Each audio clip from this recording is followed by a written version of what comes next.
That's right. Welcome to the show. I'm your host, Chris. This is the weekly Spinner Rack where we talk about comic book news, the latest comic books. Boy, this one really swings for the fences. The new Ultimate Spider-Man. Some huge differences there. We might even have some time to do a little drawing, maybe even play a quiz again. This is going to be a fun one. Thanks for joining me. Let's get started.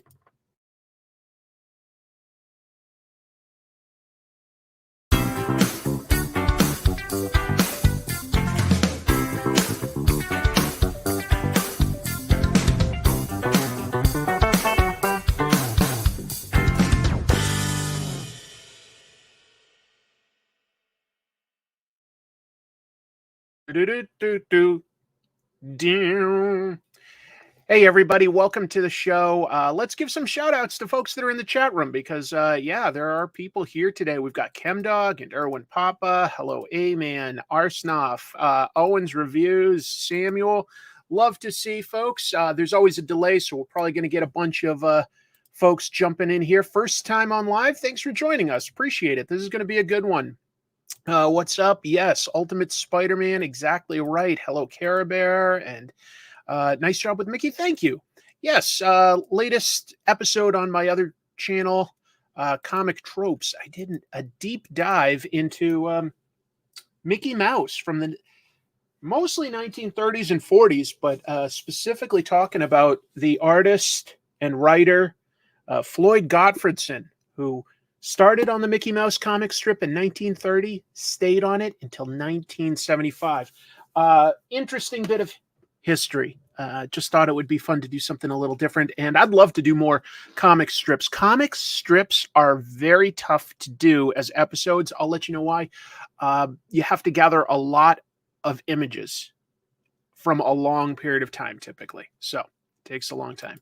Have not lost power here, though. That said, I do have a backup generator on my house. But even then I wouldn't have internet if that went out, right? Yeah. So anyway, no, I didn't lose power. Anyway, love the Mickey up. Thank you. A peek behind the green screen. Yeah, I got tired of having that up. It felt like it was limiting. I don't have a very exciting background. It's, this is my basement. This is my basement where we just basically have shelves of stuff, and there is a TV that I can play video games on theoretically. Never have any time to do that. Who has the legit longest run on a comic strip? If you're talking about a creator, that's an excellent question. I don't know that off the top of my head, but I would guess one of the longest would probably be Lee Falk on the Phantom, just because that's a character that lasted a long time.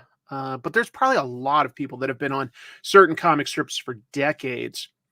Hey, would sincerely appreciate it if you can hit like. That really helps. That's, you know what? That's a good guess, actually. Peanuts, Charles Schultz. He very well could be. I'm sure somebody's figured it out. Do you think that in the future Fanta won't reprint the Mickey Mouse volumes due to Disney's recent self-censorship? I don't think so. I think that you can print it within a historical context, and we'll see. But for now, I'm grateful that they print it, as is.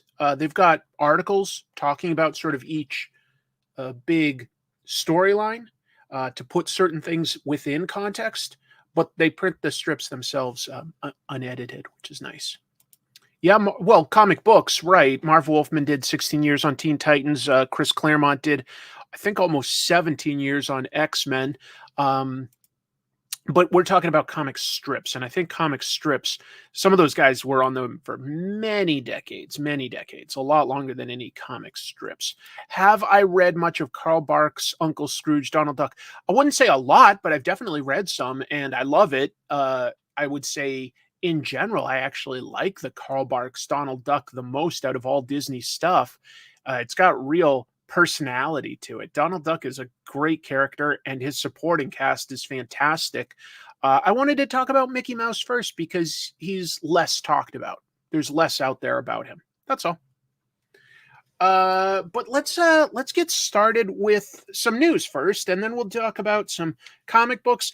I've got another quiz that we might all partake in later if we've got time. So Yeah, Jim Davis has been on Garfield for a long time, but he has a studio like draw that actually. He's credited, but who knows exactly when, but he definitely handed off the studios to his studio at a certain point. So we'll see. Um, yeah, gonna add this. Boom. I love Criminal by Brubaker and Phillips, so I decided to put that up first. Yeah, I got a Marvel character quiz if we've got some time. So let's get into this. But before I even talk about the news, I've got a little something to tease. I've been talking a tiny bit about this, but we've got this tiny little video I'm going to play for you guys. Look at that. Do you recognize the art on that VHS case? I can play it again if you didn't catch it. But Jim Mahfood, who's often in here in the chat with us, and is a great artist, and he's just a really, really nice guy too. We happen to share a lot of the same interest in certain, we'll call it schlock, sort of certain bad movies that we both really enjoy. Not really even ironically, maybe a little bit. So yeah, we're getting things in place, and we're planning on trying to do a monthly show where Jim and I would talk about bad movies. Like we'll each pick one to make the other watch and talk about it. So anyway, oh yeah, there he is. Thanks for joining. I thought I'd tease this a little bit, Jim, because I was really impressed. In fact, since you're here, maybe you could just plug, when we do the show, we'll have credits for, the editors and the various artists that are helping us put this together. But Jim's friend made that video, and it's obviously got Jim's art. But I thought I'd tease that. I'll do it one more time. I think it'll be fun. You know what? Like, no matter what, I'm positive that we will have fun. And I'm of the opinion that if you have fun with something creative and you like it, that there's an excellent chance other people out there will like it. Don't chase trends. Like if we were all about chasing trends, we'd have probably talked ourselves out of this, because there are a lot of great shows and podcasts that do talk about bad movies. But we were like, you know what? Still seems like it would be fun. Let's just do it. And so we'll give it a shot and see if it resonates with people. Yeah, here, let's plug this. Jim's buddy Andrew Soria made that little teaser, and right, we're gonna have at some point we'll do some music, some voiceover stuff like that, so that it like feels complete. But I wanted to tease it. I couldn't resist, Jim. I this is like very fresh, folks. This is like today we saw this. Anyway, so I thought that was exciting, and I just wanted to tease it. I don't want to say too much in terms of like exactly what we'll do, because that'll be the fun of actually watching the show. But I did want to put it on people's radar. Yeah, I'm thinking that since we've already got an existing platform, we could put it on this channel, and then we'll just see where it goes and how it grows and stuff. I definitely, if it warrants something more, we'll cross that bridge when it comes to it. But I think that this is a decent place to get it started, and we're just going to have fun. I think that there's a possibility that some of the movies we discuss could be related at the very least to comics on a certain level. So yeah, it's going to be so much fun, man. I always have a great time talking with you. I'm excited to get to know each other's tastes and sense of humor a bit more. I think we'll have a good time. Let's see. Hello from Kansas City. See you in March. Oh yeah. Man, Jim's always traveling. So if he's not at a local Comic Con, he's probably going to like come through to a city near you just because he's traveling the world all the time. But let me move on. I want to keep everything moving. We'll have plenty of time to really get into that once we actually make the show. But I wanted to tease that. So I mentioned at the top, one of the comics I absolutely love is Criminal. And I've said before on Comic Tropes and on this show that one of my absolute favorite comic book teams is Brubaker and Phillips. If you haven't read their Wildstorm comic Sleeper, I really recommend that. That was a crime comic set within a superhero world, an undercover guy. So good. That was what I first noticed them on, to be fair. And I've been with them ever since. But I'm excited about the potential here. Okay. Who knows if it'll be good or not? We don't know. But as you can see by the title, Amazon, as in Prime Video, has ordered Criminal the series. So it's going to, yeah, I already said all that. So no time frame exactly when it will come out. The news this week was just that they've picked it up to series. You know, beyond scripts, beyond everything, they're going to actually make the show. They've committed. According to the Hollywood Reporter, it's also been fast-tracked. And I'm not surprised because Amazon has had some good success with comic book adaptations. The Boys is definitely one of their absolute biggest hits. There's no question about it, and is probably very affordable. And Invincible seems to do very well, too. And again, like that probably does not cost anywhere near what they spend on something like that Lord of the Rings show. So we will see. I think, like a crime show should also be a reasonably budgeted show that you can just like get some great stories out of. If you haven't read the comic, I'll just catch you up to speed. Criminal is always told in story arcs, and each one covers different protagonists, but their stories do interweave with each other. So it's always telling a complete story, but sometimes a main character in one might be a supporting character or just a cameo in another story because they're also told in a non-linear fashion. Sometimes it's, in the distant past. Sometimes it's only a little bit in the past. Oh, hold on. We've got a piece of trivia here. Jim participating actively today. For comic strips, Charles Schulz produced arguably the longest story ever told, by one being with Peanuts, 50 straight years, 17,897 strips. 50 years, folks. 50 years of a daily strip. I think that's interesting. Because like I say, the Mickey Mouse Floyd Gottfredson was 1930 to 1975. That was a 45-year run. That's not bad, though. That's not bad. I'm looking forward to the potential with this. Amazon obviously doesn't get everything right. Personally, I couldn't get through that full season of the Lord of the Rings show.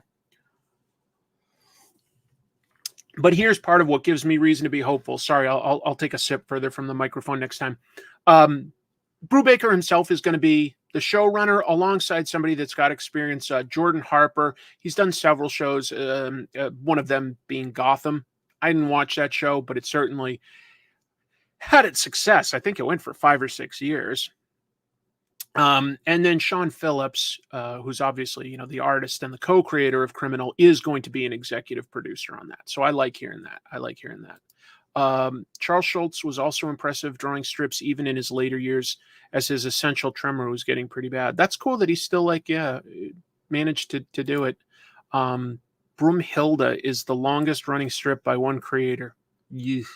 There's a bunch of comics out there that I just find so bland as to be forgettable, and I'll be honest, that's kind of one of them for me, but whatever.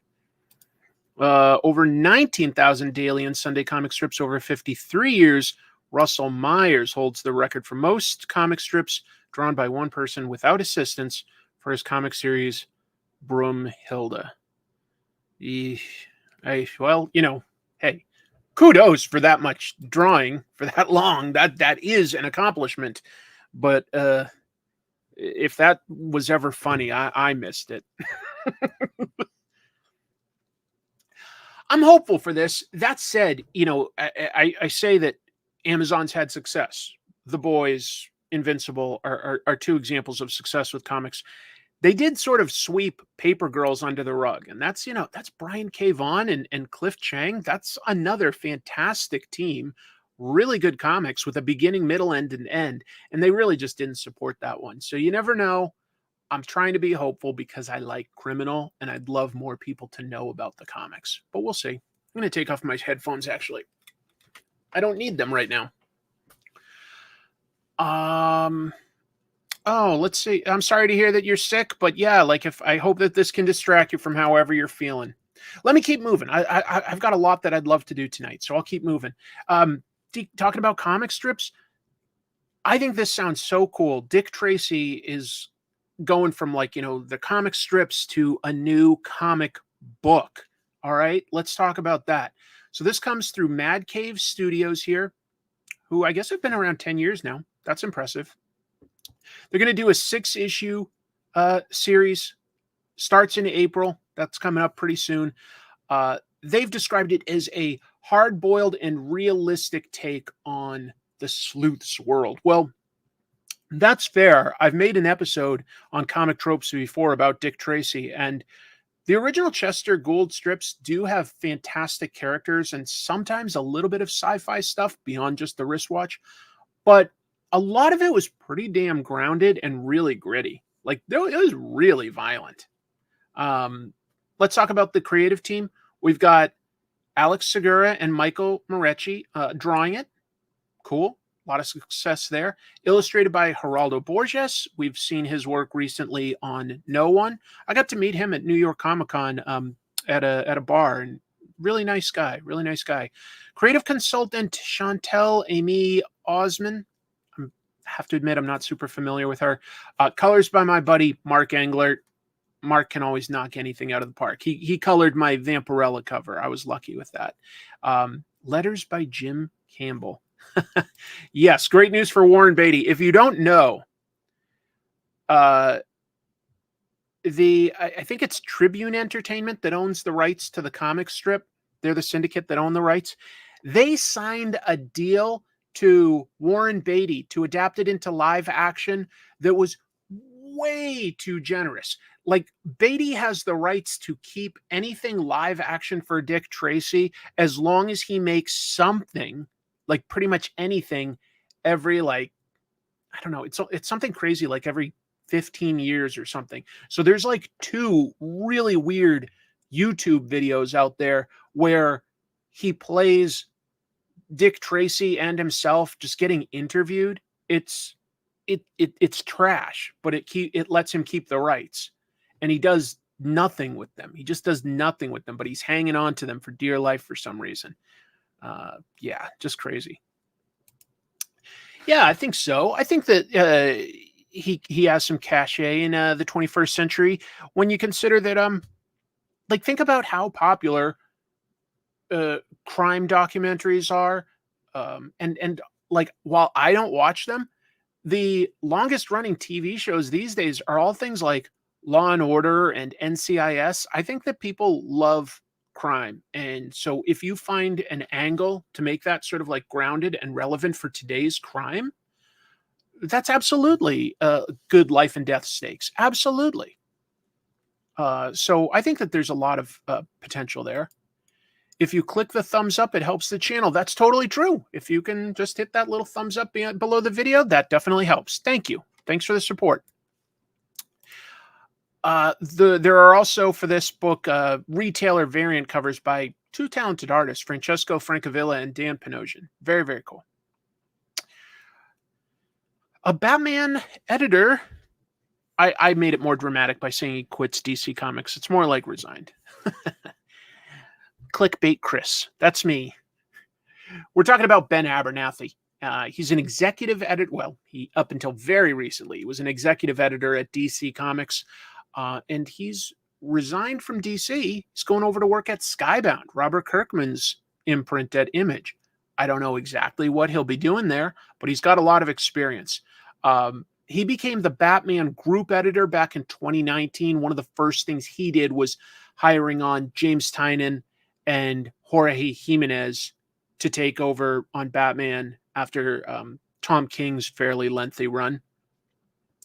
And he's got a huge history in comics. This guy he started back in 98 at Dark Horse. He quickly went to DC for a long time. Then he went to Marvel for quite a while, came back to DC, started his own online imprint, Madefire, for a few years with Liam Sharp, and then came back to DC for a third time. So yeah, exactly. Got poached. And you have to consider that with that much history and working at DC, being the Batman group editor, that's no small thing at DC. You guys have seen how many Batman titles there are out there. You could easily argue too many, but it's definitely DC, makes their bread and butter. So the group editor probably made a good salary. And to go to Skybound, they must have a specific reason that they'd want him, and I have to imagine that they're paying him well to leave something like that role. Like, that's got to be one of the better paying editor roles in comics. So, yeah. What's something with Batman you'd love to see in the comics you haven't seen before or hasn't been done much? Thanks for clarifying, because honestly, to say that you haven't seen before, Batman's been around a long time. You kind of have done just about everything. There's certain angles you can exploit. I would not mind seeing the main Batman title go back to sort of a case of a case and issue type thing for a while. Just focus on sort of solving one mystery with a little twist at a time, and have maybe a few more elements of building up Bruce Wayne's personal life as well. I think that there's not much done with Bruce Wayne as a character for quite a while. If you read the books in the 70s and stuff, Bruce Wayne was an important part of the book. I mean, yeah. So I'd like to see some of that. Moving on. Another editor, an XMen editor, talks about I call it the fall of Krakoa. So, because the X-Men are finally leaving that era. We're talking Jordan White. Jordan White oversees the X-Men titles. And he was interviewed by AIPT. If you haven't seen them, by the way, AIPT does a number of nice interviews and news articles about the comics industry. I feel like they're kind of overlooked, but they're good. Some of the things he mentioned in the interview that I thought were interesting to point out. He said, first of all, that Jonathan Hickman started this sort of new era of X-Men, kicked it off, had a few storylines, but they're not using his ideas for how to wrap it up. I mean, that'll be basically overseen by the people that are writing it these days, Kieran Gillen, Jerry Duggan. Maybe that's obvious, but, it's always possible that they could have gone back to the map that Jonathan Hickman created originally. He mentioned that Krakoa itself, the entity that's sort of a mutant that is an island, but the entity that is that island has run away, fearing humanity, is definitely going to be gone for at least a while. Not part of the stories anymore. Afraid, went into hiding. And finally, that the X-Men are going up against Orcus. If you haven't been keeping up with the comics, Orcus is a group of human scientists that fear for being displaced by mutants, want to protect Homo sapiens, working with a lot of futuristic, techno people like Omega Sentinel and Nimrod and stuff like that. And at this point, the X-Men are not taking any prisoners. Now, the X-Men traditionally have a no-kill rule, but I guess that has gone out the window against Orcus because they are literally fighting to survive. We will see. We will see. I'm excited. Look, I loved how this era started. I've heard that there are some good stories in there, like Marauders and X-Men Red. I've heard some really good things about some of these books, but I am ready for something new. I'm ready for something new. Orcus went to top tier villain status very, very quickly.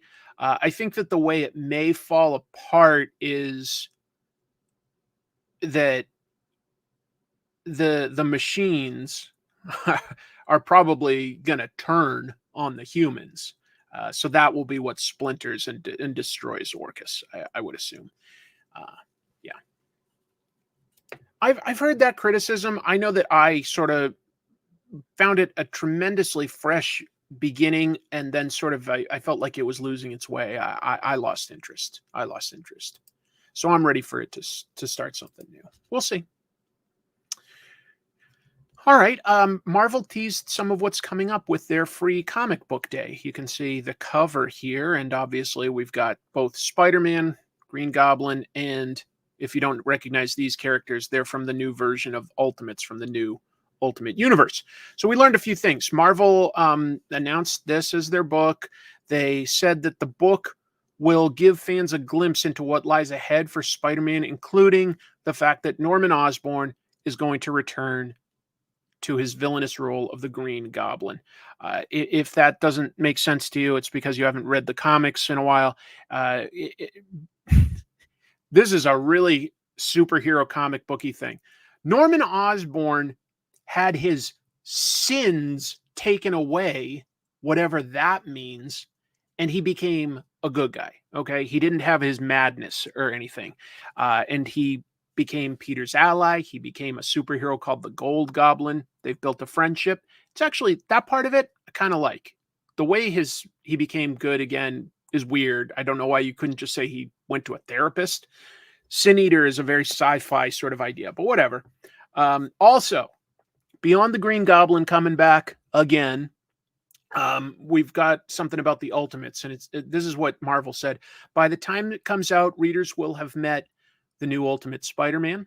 Yep, we're going to talk about that some today. Ultimate Black Panther, and the new Ultimate X-Men. Now a new team of Ultimate heroes emerges to help put the twisted universe back on track towards a hopeful future. Story by Dennis Camp and Juan Frigeri. So what that means is there was Ultimate Universe, and it sort of built this new reality. It's going to become an ongoing book, apparently. The Ultimates.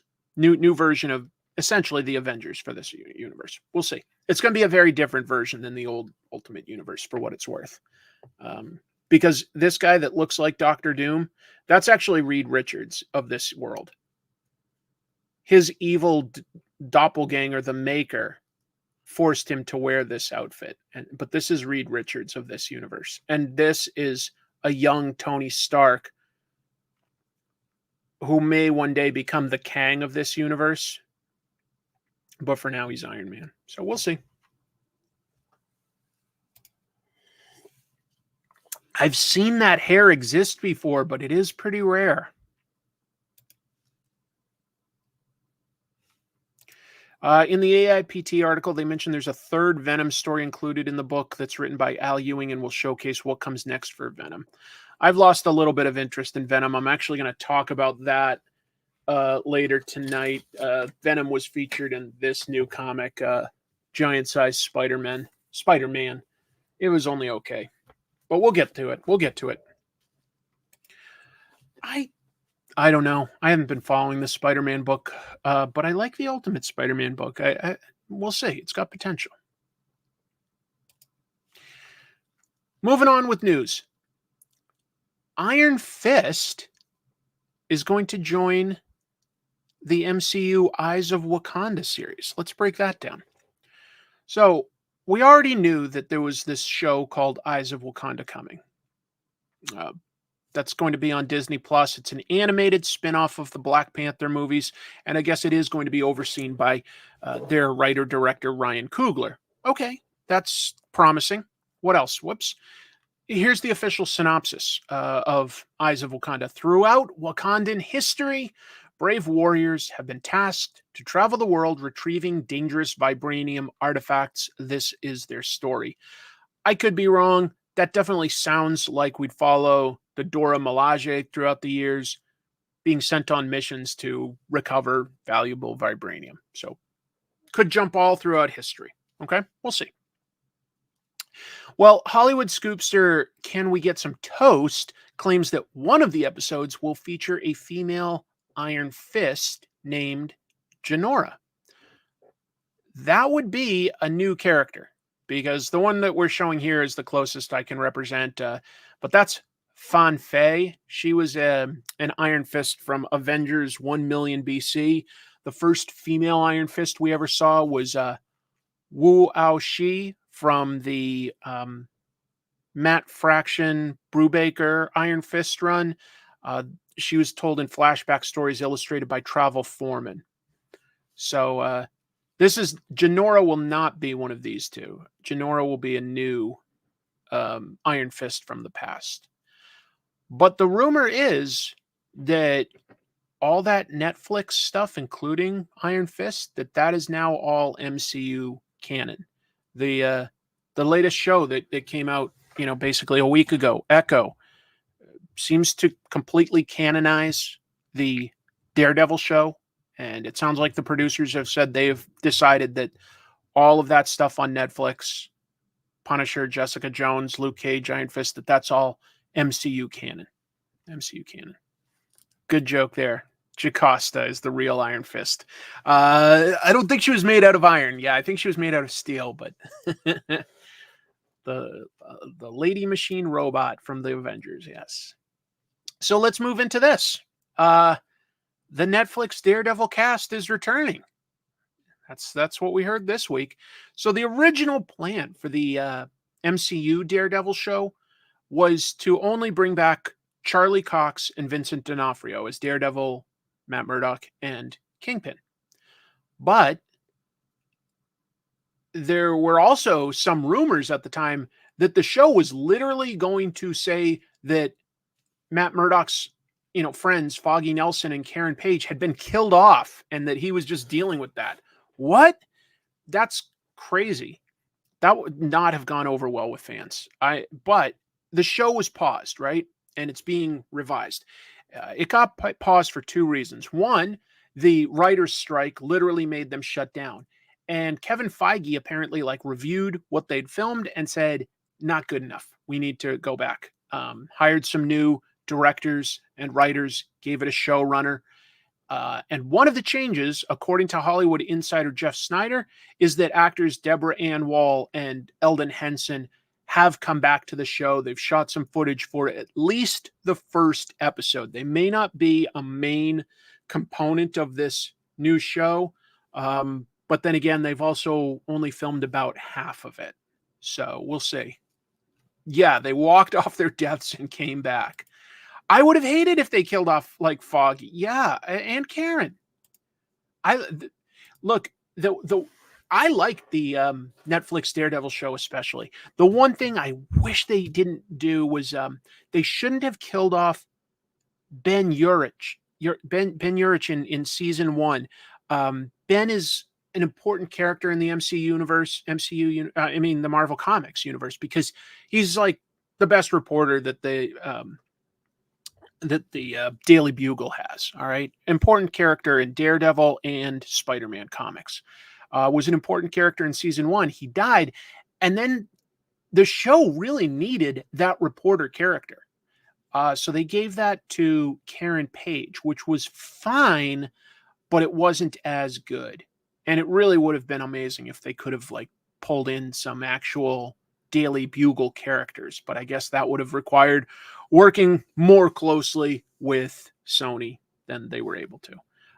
But yeah, both of these actors were really, really good in their roles. They really were. And yeah, it will be good if they are coming back. Daredevil needs his supporting cast to balance out his potential darkness. But yeah, and I know of the shows, Iron Fist got kind of crapped on the most. I understand why. I don't completely blame the actor for that. I don't think that Finn, whatever his name is the biggest problem with Iron Fist. And because if you watch season 2, I feel that season 2 was a lot better than season 1. The problem was that they really rushed the production of season 1 of Iron Fist compared to the other shows. And they just didn't have time to do a lot in terms of fight choreography and stuff. There were occasional bits of good stuff in season 1, but that's what Iron Fist needs, is really good fight choreography. I mean, that's what Iron Fist is. And you can do that. You just need a little bit of time to properly plan that out. And they rushed season 1, but season 2 slowed it down. And boy, Colleen Wing was a fantastic character on that show. Fantastic. But that's just me. I do think that also one thing that hurt all of the Netflix shows was that they felt the need to have something like 12 to 13 episode seasons, which was really more than was necessary. You could have condensed all of those down to more like 8. And I think it would have moved a lot faster. Could have done a little bit more in less time. With the budgets that you would have had. I think that they just stretched it out a little too far. I honestly feel that the weakest show is actually The Punisher, even though John Bernthal is great. Season 2 of Punisher especially, I just was not into. I just was not into. But I liked the cast. I liked Luke Cage. I liked Jessica Jones. I liked Daredevil. I like the people that they cast in general. And I'm glad that it's MCU canon now, like flat out MCU canon. I'm glad. Let's see. Most Netflix shows had a great first arc and a not so great second one. I think that all 3 seasons of Daredevil were pretty strong. I think Iron Fist season 2 was stronger, but I think that the rest of that I'd agree with. Jessica Jones season 1 is way stronger than 2 and 3. Yeah, Jessica Henwick was just one of the best things. Misty Knight is on another show right now. That can be a problem. I hope that they can get them back at some point. I know, I heard about that. Yeah, the new Born Again showrunner did write episodes of Punisher season 1 and 2. So we'll see. We'll see. It's definitely, we'll see. But I think that this, at least, if this is so, bringing these 2 back is a good idea.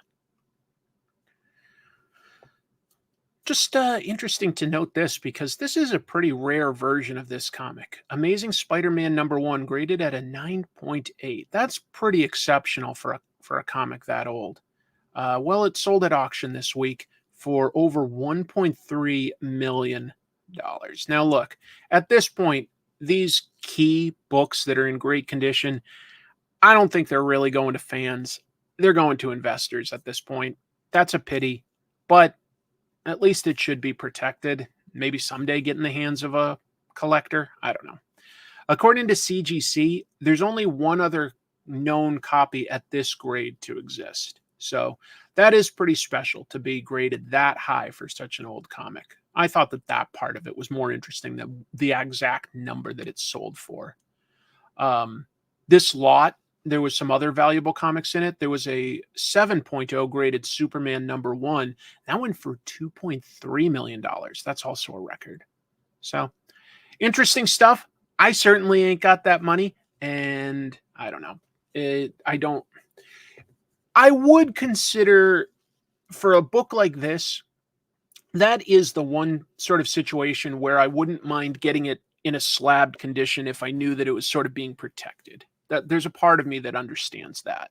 I'm not generally a collector of slabbed stuff, but I think if it's like a really key important book and there's not many copies around, having some protection on that makes sense. Like, you can always open it if you absolutely had to. But I'd prefer to like sort of have that and read the digital version if I could afford it. It's not going to the sort of person who disappears comics for oil contracts. Wait, it's hard to see a comic at that price not going to the kind of person who disappears people for. Okay, you're saying, yeah, it goes to some dark people. Got it. Nicolas Cage has definitely bought some incredibly valuable comics over the year. I don't think he has a big collection anymore. I'm pretty sure he's sold most of it off at this point. And I think he also had a bunch stolen at one point.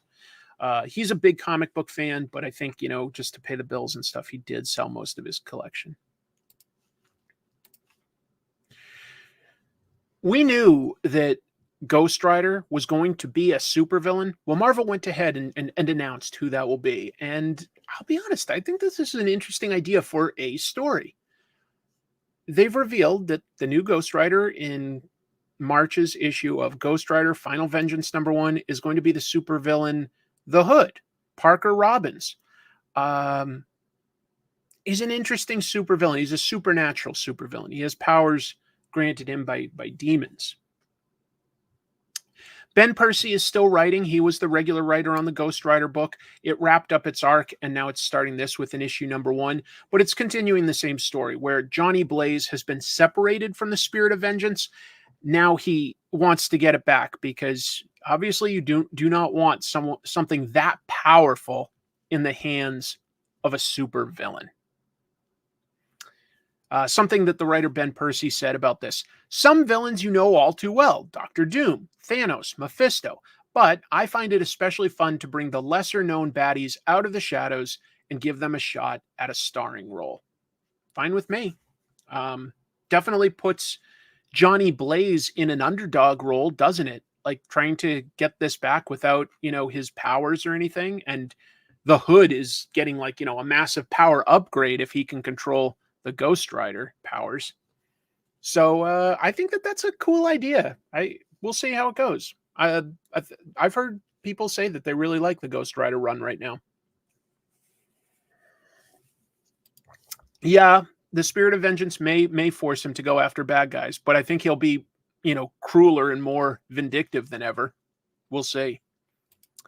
Yeah, the original 6 issues mini of the Hood, wasn't that Kyle Hotz that did that? It was a very unique comic at the time. I didn't expect the Hood to have as long a life as he has, but there's a lot of potential with him because he was just sort of a low level thief that got access to, some really powerful um, supernatural artifacts. I have to admit, I'm not an expert on the Hood, so I don't really know his personality, Rob. Eric Powell. We're going to talk about Eric Powell tonight. Brian K. Vaughan and Kyle Hotz. Thank you. Yeah, Brian K. Vaughan's. It was a good idea. It's a good idea. When Brian was working at Marvel, boy, did he give them some valuable stuff. I mean, the Runaways was one of the best set of new characters that Marvel had in like 10 years. Probably didn't get another great character until somebody like Kamala Khan's Ms. Marvel. And he gave them the Hood, which is a lot of stuff to play around with.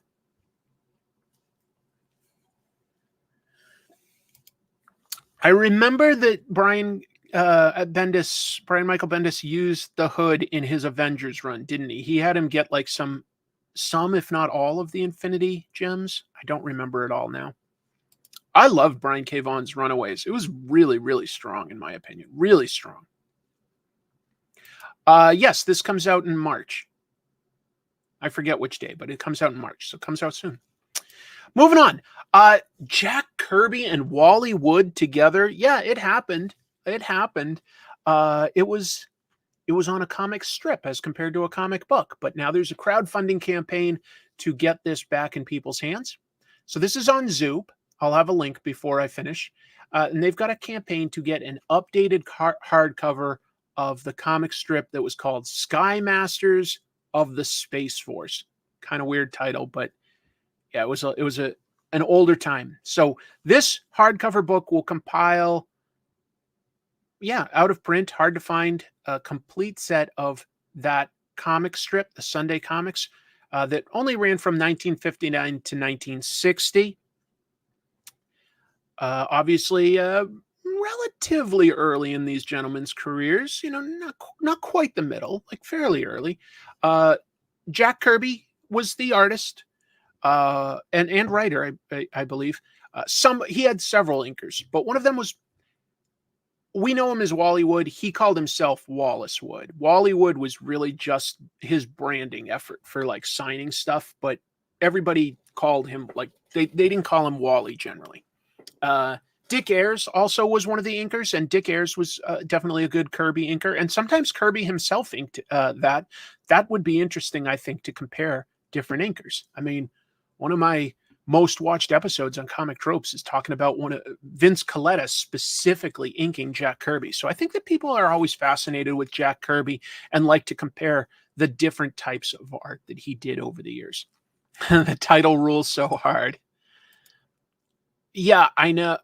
Wally Wood does bring a lot of himself in when he inked things, but I don't think that was a bad thing. Wally Wood was just incredible. Like really, really, his very final years, his art changes. He definitely lost a step. He had a lot of personal demons, but boy, what a talented creator! And I'm just grateful that we have as much stuff by him as we do. There's 24 days left as of today. The crowdfunding campaign on Zoop is already successful. So at this point, you're just buying in if you would like a copy of this book. I think it's somewhere around like maybe 50 or 55 bucks for the hardcover. And there's other things, like a digital version and stuff that cost less. But there's the link if you're curious, or I'm sure if you just typed in Sky Masters of the Space Force, you are going to find it. But, this is apparently the first time a Jack Kirby property has been crowdfunded. There's never been like something like that before. And you're not going to come across this anywhere else. No, I don't think 50 is too bad for something that's, relatively rare, and you'd mostly be getting this because you like the creators and want to see some of their lesser known work. I think that there'd probably be a lot to learn from it. You could compare this kind of sci-fi stuff that they did at the tail end of the 50s, really just before the Silver Age is really starting. Uh, it- it's pretty different. It's pretty different. Wood and Ditko are a great pair on Thunder Agents. Totally agree. Totally agree. I wish Wood inked Ditko on Spider-Man or Doctor Strange. I'm sure it would have looked great. Um, at that point, I don't think Mr. Wood was doing as well. He did do some stuff on both Daredevil and Namor at the time, I believe, if I'm remembering right.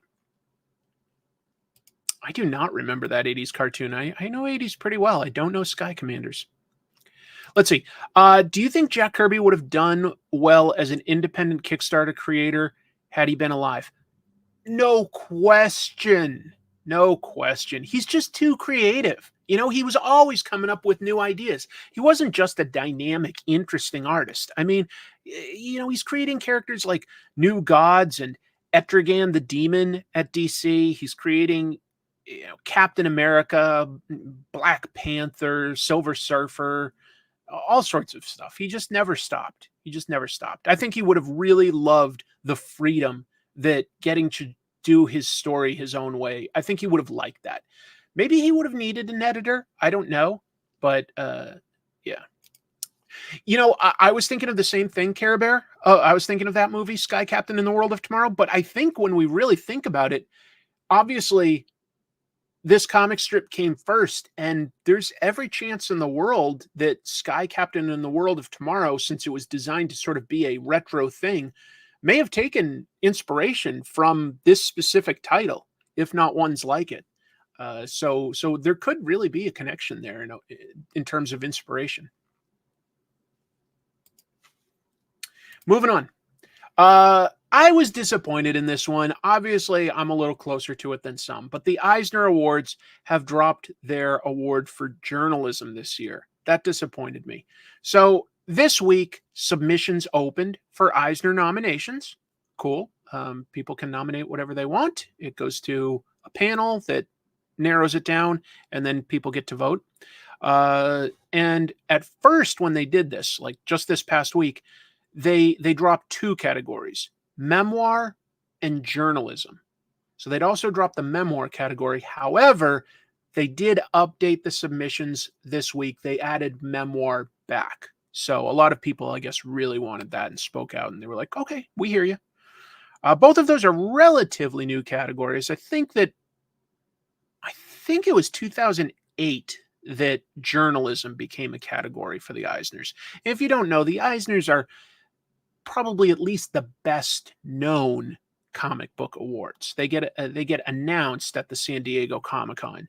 I would argue there's a lot of great awards out there, a lot of them.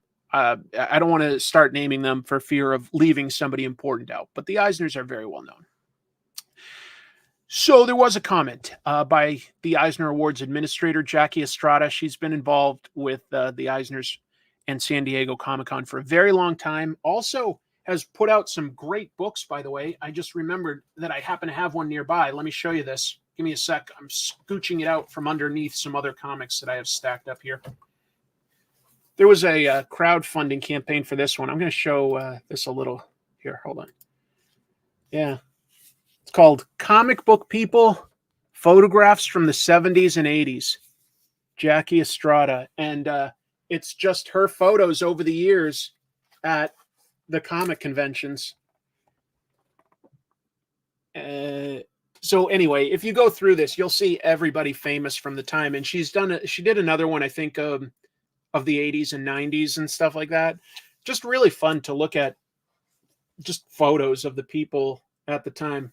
Carl Barks. I'm just opening up to a random page, and there's always going to be someone pretty famous there. Bob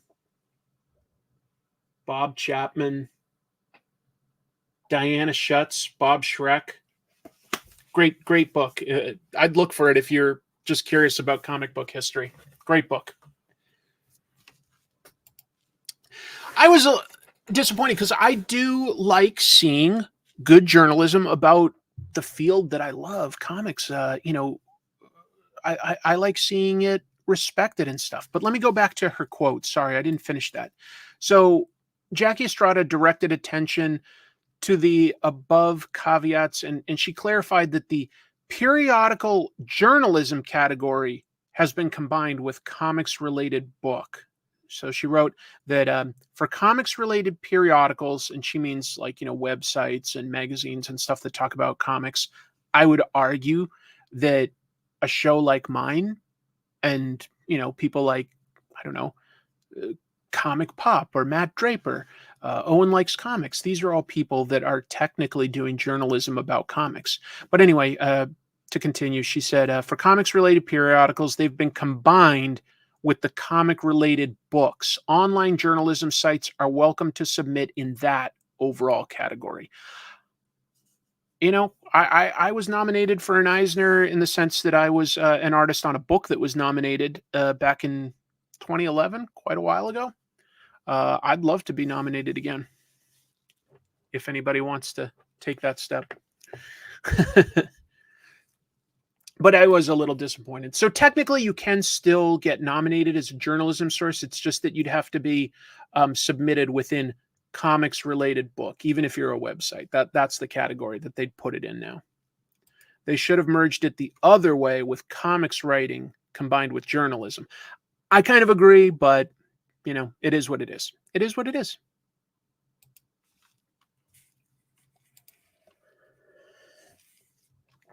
Okay.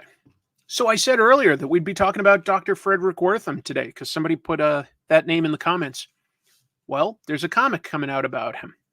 Let's talk about Dr. Frederick Wortham. Not everybody knows. A lot of you know. I know a lot of you know, but not everybody. So Dark Horse is going to be publishing this, and they announced that there's going to be a biography on Dr. Frederick Wortham, pretty infamous among comic book fans, and that's coming out July 31st. So sort of middle of the summer, end of the summer. This is by the same team, folks, that did the book, Did You Hear What Eddie Gein Done? I believe that had to have made my top 10 list of best comics in the year that it came out, which was only a couple years ago. It was a great book. Great book. True crime writer, Harold Schechter, artist, Eric Powell. Wow. I loved that book. If you haven't read it, Did You Hear What Eddie Gein Done? So disturbing because it's about a real life killer. But Frederick Wortham, here's the description of the book, and then I'll get into a little bit more about it. The description reads, reviled by comic book fans as a witch-hunting zealot who stirred up a panic among the parents of America for his own self-promoting purposes, he was also a renowned psychiatrist. Yes, it's true. He did do some good as a psychiatrist. He focused mostly on child psychology. I believe he established some clinics in Harlem back in the day, and that's great, but he also really hurt the American comics industry. His testimony in front of Congress, not just him, but he was a big part of it. Let me acknowledge this. Thank you, Michael. I found myself hard-pressed for shelf space at home, so I am clearing out mainstream stuff and keeping unique comics and comic strip collection books. Have you found space an issue? Absolutely. When I moved 10 years ago, I sold off more than 90% of my comics. I think I have the equivalent of maybe 5 comic book long boxes now. So yes, it is a concern. Look, there's societal and historical context to what happened to American comics, but America was definitely afraid of communism.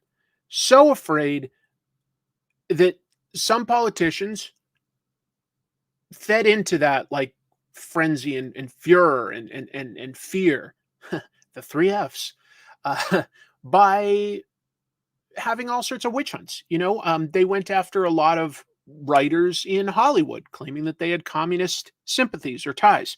And people became afraid of comic books. Were they, influencing our children in negative ways? Well, the testimony of Frederick Wortham, he wrote a book called Seduction of the Innocent, and he claimed that the books, inspired all sorts of problems, truancy and delinquency and stuff like that in kids.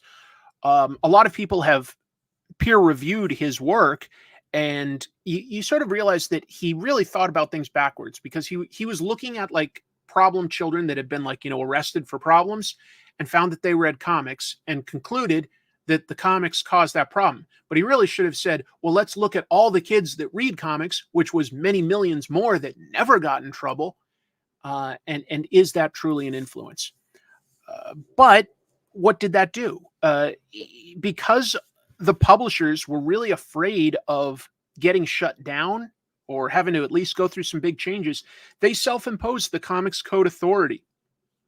And I really think that specifically led to kid-friendly superhero stories for a long period of time. And, it killed off a lot of the sci-fi, Western, romance, and horror comics out there. The fact that there could be other genres. If you look at European comics, if you look at Japanese comics, lots of different genres represented. In America, we're getting better, but it was really like, people think of superheroes as synonymous with comics because of how superheroes were, able to just survive in this era when everything else was sort of killed off. And so people grew up with superheroes and made them a little more mature and stuff. But it really, and I'm using this word as it is defined, it retarded the comics industry. It slowed it down. It's unfortunate. It's really unfortunate. Really unfortunate. So a biography on Dr. Frederick Wortham, to have some context on his life and stuff, would be very interesting to me. Yes, they stagnated for a very long time because of him. Chemdog, brevity is the soul of wit. You just took what I was talking about for the last 5 minutes and put it into a sentence. Thank you very much. Thank you. Moving forward. Well, this is pretty big news for a lot of us that have been enjoying this book. Transformers has announced its new artist. So I've really been enjoying the Daniel Warren Johnson Transformers book, but we always knew that he was not going to be the ongoing artist forever. So this week, Skybound announced that the artist for the second arc of Transformers, starting with issue 7, is going to be Jorge Corona. He's originally from Venezuela. Pretty sure he's based in Colorado now. Among other things, did the Image comic Middle West. He's done a lot of covers for DC, Boom, Image. So he's definitely, an active artist, done a lot of stuff. Right here, we see a cover for issue 7. So, just to be clear, Daniel Warren Johnson is remaining on as the writer at this point, and he said he will also be doing some covers, maybe every cover. I don't know who's the variant and who isn't. Issue 7 is going to land April 10th, and look at this. This is interesting. Great artist to follow up Daniel Warren Johnson. This is the biggest comic news this week for me. I'm bummed to see Daniel Warren Johnson leave art duties. I do like that he's still writing. I'm excited to see what Jorge Corona will tackle. Jim says that Jorge rules. What a talent and a damn good guy. Jorge Corona of The Me You Love in the Dark. Neat. Will be in good hands. So that's nice to see. There's also a comment by Daniel Warren Johnson that I found encouraging. Oh, by the way, look at this. That's RC, but there's another pink female robot. That looks like, if you're familiar with the cartoon, that looks like Alita 1. So another character joining the Autobots, apparently. We'll see. Rob Irizarry, I'm not even going to quite highlight your comment because you're right. There's something a little spoilery there, but moving forward, this is a nice quote from Daniel Warren Johnson. He says, "It's a rare breed of artists that can naturally bring an organic quality to things that are inherently mechanical, and Jorge is one of those chosen few. Prepare your eyes for a feast of brawn and beauty, my friends. This man draws a mean-looking sound wave. Kabam." Yes, won the Russ Manning Award in 2015. Boy, Russ Manning was talented. Haven't talked about Ninja Turtles yet. But I've been enjoying Transformers. I'm sure I'll enjoy this. I'm a big mark for Daniel Warren Johnson. Would love it if he stayed, but you know what? If he's staying on as writer, I'm sure that the story will be consistent, and I'm excited to see what Jorge Corona does. This definitely does not bother me. Trying to stay warm. Thank you. I love hearing about this.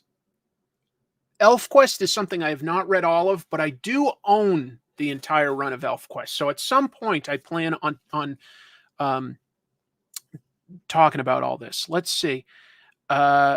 Fox has given a script commitment to ElfQuest, a 1-hour animated drama based on the epic fantasy adventure comic series by Wendy and Richard Pini. Primarily Wendy, to be clear. But yeah, these guys have basically been doing, an indie comic for decades. A high fantasy book.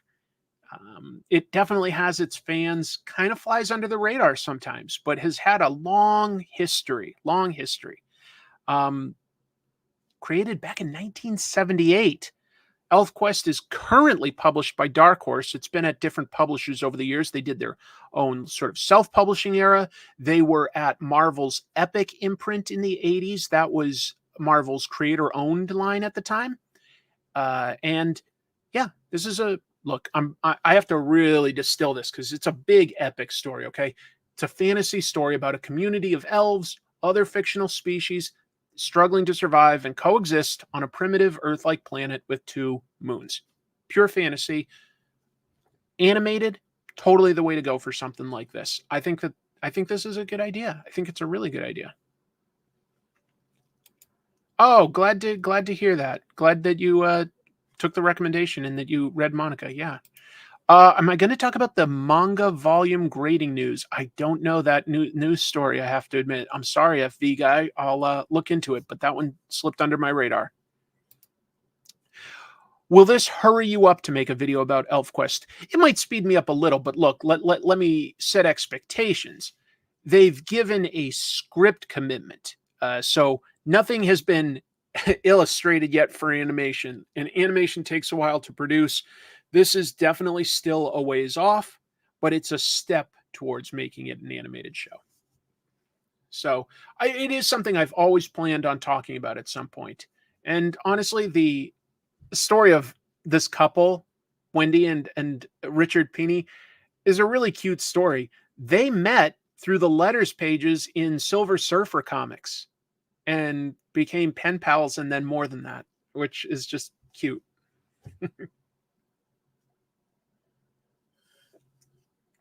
Ninja Turtles news. Ninja Turtles is going to relaunch. It's hitting its 40th anniversary this year. Actually, wait a minute. Yeah, 40th anniversary. Yep, I have that right. So, IDW announced this week that their current title, Teenage Mutant Ninja Turtles, is going to end its run with issue 150, which will look back at its history. There's been a Road to 150 storyline that started around issue 145. Right now, Donatello and Venus are battling a villain from the future, Armagon, and this allows the creative team to explore Ninja Turtles lore because they're going back in time to, fight this villain, and it gets to revisit past storylines. This storyline has been going for 12 years. 12 years. That's a long time. Sophie Campbell will be leaving the series as the writer. She's the current writer. She's going to be leaving after issue 150. So what happens next? Well, the current rumor, and Bleeding Cool says it's, a sure thing, but I haven't seen IDW confirm it or any writers confirm it or artists confirm it, but Bleeding Cool says that Jason Aaron will be taking over and they'll start fresh with an issue 1. I don't think that means that they're rebooting the continuity, though, just to be clear. I think it's just a fresh starting point. It might be like a light reboot. We'll have to read issue 150 to be sure, because it does involve time travel. So things could be somewhat reset, completely reset, not reset at all. Don't know yet. But Jason Aaron, I don't love everything he's done, but some things I really like. If you've ever read his Vertigo comic Scalped, that's a highlight. That's a really good one. And I thought his Thor run was really, really strong. Really strong. Let's see. Sorry to see Campbell leave, but there's always a need to move to a new creative team. I think it's one of Ninja Turtles' strengths is to get like fresh perspectives and put these ideas into new context. I don't think it's a new 52 situation, but we will see. We will see. Worlds will live, worlds will die, and nothing will ever be the same again. Isn't that what the tagline was? Yeah. I'd be curious with Jason Aaron on Ninja Turtles. I think that could work. If that is the case, we'll probably know more within a week, I would guess. But who knows? Maybe they'll wait at this point until San Diego Comic-Con or something. But we shall see. We shall see. I think IDW definitely wants to do something kind of big and fresh. So a new creative team to celebrate the anniversary, starting with a new #1 so that you can like refer to past continuity, but have a really easy jumping on point. Those are good ideas. Those are good ideas. This one also excited me personally. I knew that Skybound had the sort of license to do Universal Monsters. I've enjoyed what they've been doing with Dracula. I love Dracula, but visually, Creature from the Black Lagoon, man, what a design that suit had. Just so good. And the creative team on this book, I'm pretty excited, folks. This is the next Universal Monsters book Skybound is doing. Let's talk about it. So, the cool thing about this is the artist, Matt Roberts. I've known Matt Roberts for, over 20 years. And you probably know him best if you've read Manifest Destiny. Really cool book. I think he's a great fit for this. EJ, lovely to see you. I love the creature. Isn't it such a fantastic design? I did an episode about Arthur Adams, and I really liked how Arthur Adams drew the creature. But Matt Roberts is also a great artist at doing things that are like organic and naturalistic and detailed when they need to be. He's really, really good. Really good. Look at this team. Dan Waters and Ram V are going to be the writers on this. They're both good. It's called Universal Monsters Creature from the Black Lagoon Lives. And it's a little different than what they're doing with Dracula, because Dracula, if you haven't read it, is very much based on the movie version of all those characters with a bit of more focus on the people than Dracula. It's a slightly different, but this is different. This is going to be a 4-issue series set in the modern day that connects to that original film from 1954. This comes out April 24th. And Skybound says that the story is that journalist Marsden is going to hunt a notorious serial killer in the heart of the Amazon. Hot on the trail of this madman, she soon encounters an unexpected new threat, the creature from the Black Lagoon, and must determine if he is friend or foe. Is this the same creature? Is this a new creature? I don't know. Probably the original, but we'll see. We'll see. What a design. What a design. Gilman and Wolfman are my favorites. Universal sure had a great era there. If you haven't watched the old, 40s and 50s black and white monster movies they made, trust me, they hold up very well. Very well. We're almost done with the news. I've got a bunch of other things I want to do. Thundercats. I knew Thundercats had a fan base. I'm familiar with Thundercats. I can't admit to having been a massive Thundercats fan. I watched some of the cartoons when I was a kid, but I never owned any of the toys. But Thundercats has its fans, and you can definitely see that with this. Thundercats #1 pre-orders are topping 100,000 copies. Wow.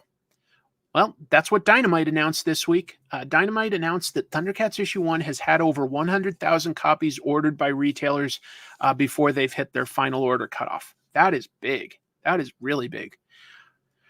The writer is Declan Shalvey. He's awesome. Artist Drew Moss. And they're going to reboot the 85 cartoon with the Same sort of storyline. Thundercats fleeing their doomed planet, dealing with mutant threats on a new planet, as well as dealing with their leader, the young prince Lion-O, leading them. There's going to be a bunch of variant covers. Hey, it's a Dynamite book. Of course there will be. Listen to these people. Rob Liefeld, think whatever you want about him. He sells copies of books. Jay Lee, David Nakayama, bunch more.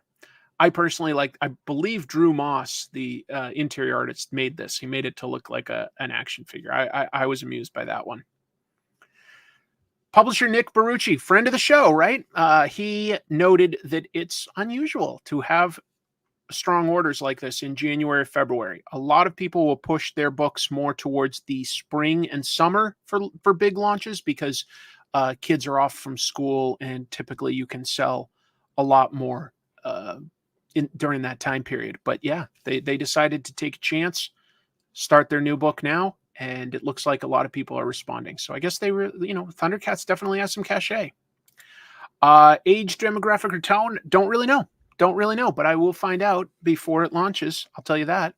We might have a special guest coming up. Let's see. I think Dynamite still owns Magnus and Dr. Solar, but what was the last thing they used them for? Gold Key Comics came back, and they should have them back for a new revamp. I don't know. I don't know who has the rights for any of that. 2010 reboot of Thundercats is all I've seen, but it's really good. Should probably watch the originals at some point. For its time in the mid-'80s, it was quite good animation. The opening was far superior to like the regular episodes, but it was good animation, good voice acting, good sci-fi, good sense of humor. There was a lot to like. Oh yeah, the the Thundercats outtakes are hilarious and very inappropriate. Hey, Jamar Nicholas, Thunder Cachet. Jamar Nicholas, folks. Great artist, very popular young adult book by Jamar. Yeah, lovely to see you here, man. And he has a great show that he does. Do you only stream it to Facebook, Jamar, or do you stream it elsewhere? I forget. But yeah, he does Leon the Extraordinary. If you haven't read that, it's a great book. The Thundercats did have a banger of an opening theme song. They did. They did have a banger of an opening theme song. Daniel, always nice to see you. I wasn't expecting Thundercats to sell that many copies, and I'm a Thundercats fan. I agree. Here's the one thing that's different that will say, like, 100,000 copies, but keep in mind, what does Dynamite specialize in? Variant covers. They have the best chain for doing smaller runs of variant covers. So they'll sell extra copies that way because a lot of retailers will get their own incentive cover, like that might feature, an artist of their choosing, maybe their store or something like that. Happy New Year, Jamar. We stream to YouTube too. Cool. Jamar has a really nice show about comics, so look that up. Definitely recommend it. Super talented, super nice guy. I like that. Yeah, there could be a little bit of interest in Thundercats because of how well Transformers and G.I. Joe have been doing. That's definitely a possibility, but I still don't think you'd get to 100,000 on pure speculation. So I think that there's some legit interest. Silverhawks was of that era, wasn't it? Yeah, Silverhawks. Boy, I remember all that stuff. One last piece of news. Archie becomes a superhero. I should probably say again, but it's going to be in a new context. So Archie publisher John Goldwater was speaking with Publishers Weekly this week. And he said that one thing they've got coming up in 2024 is Archie as a superhero, but they're not going to do it tongue-in-cheek. They're going to do it like serious superhero stuff. And if you don't know, I mean, Archie Comics definitely started as a superhero publisher. They've got a long history with guys like Jack Kirby.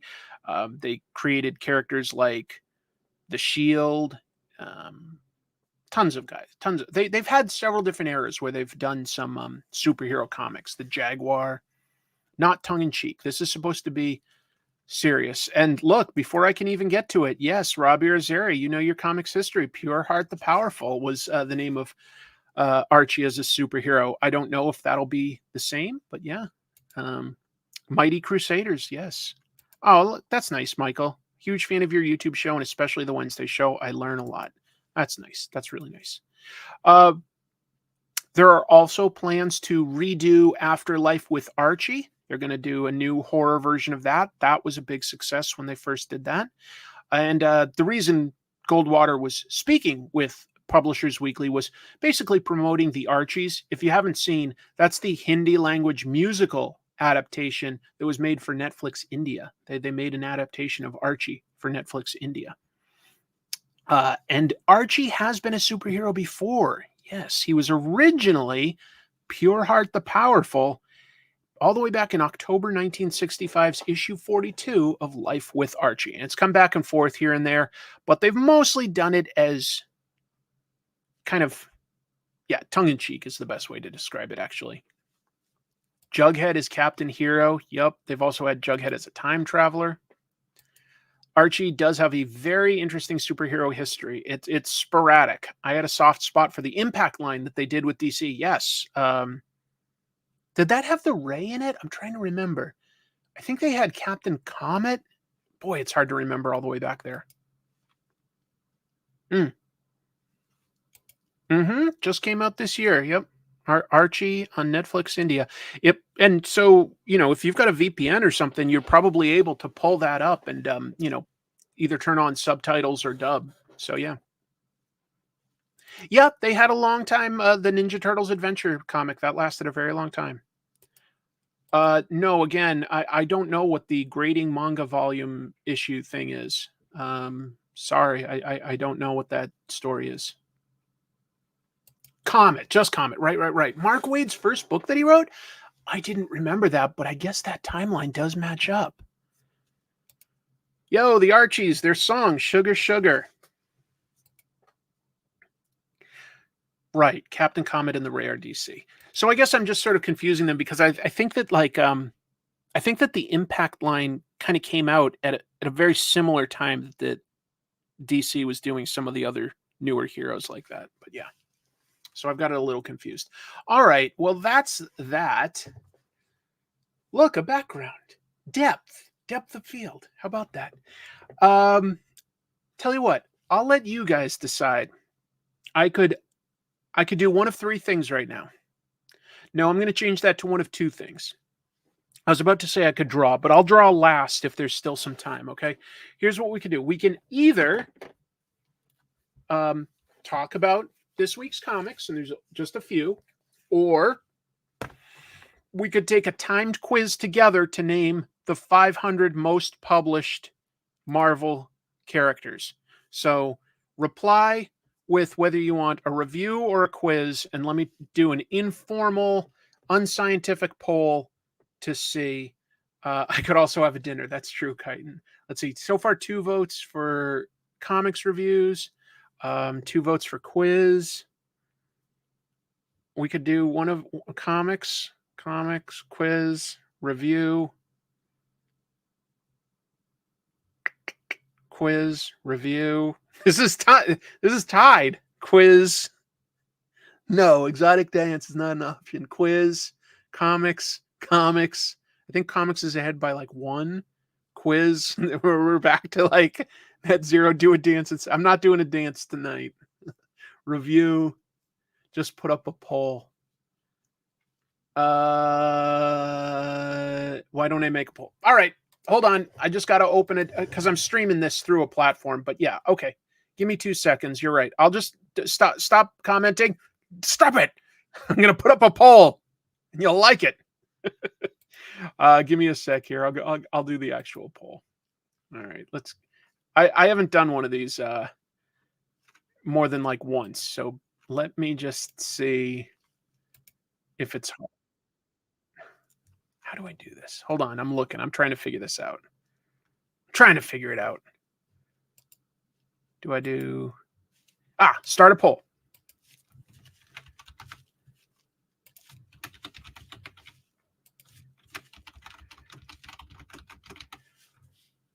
All right, and here we go. Starting the poll. I'll give it a moment or two. I'll let people decide. I love my viewers. I'll let them decide. I'll let them decide. Oh, no. Reviews is definitely winning. Wait, what's going back? Yeah, reviews is ahead by about 60%.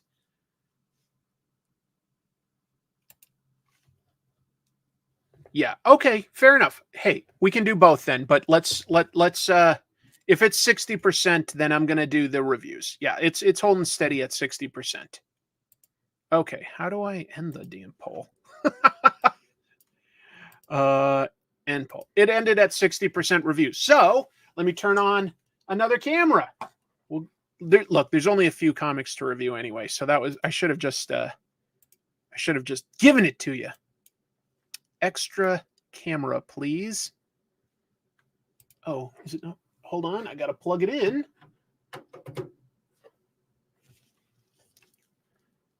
Where is the cig? Like a cigarette? I counted them properly. How dare you?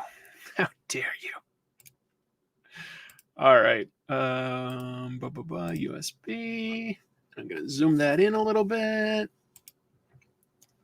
And we'll add this. So we'll do a couple quick reviews. Yeah. Let's briefly talk about Transformers here. We're at issue 4. And look, I've already recommended it to you. Do I have a lot more that I can say other than I like the story, I like the art? Not a lot, but there is one or two things I want to talk about without spoiling everything, right? Okay. In the pick, that cigarette was a candy cigarette. First of all, I got to say, kudos for Daniel Warren Johnson for taking the time to draw Transformers mid-transformation. I appreciate that because I think that traditionally a lot of people will just sort of like draw the vehicle or whatever they turn into and the robot with maybe a few motion lines in between of like the individual. But I really do like seeing a well-detailed in-between mode. You know, like I see that the head is flipping back and that like parts are interlocking. I like it. Okay. So that's nice. The action's great. The lighting is powerful.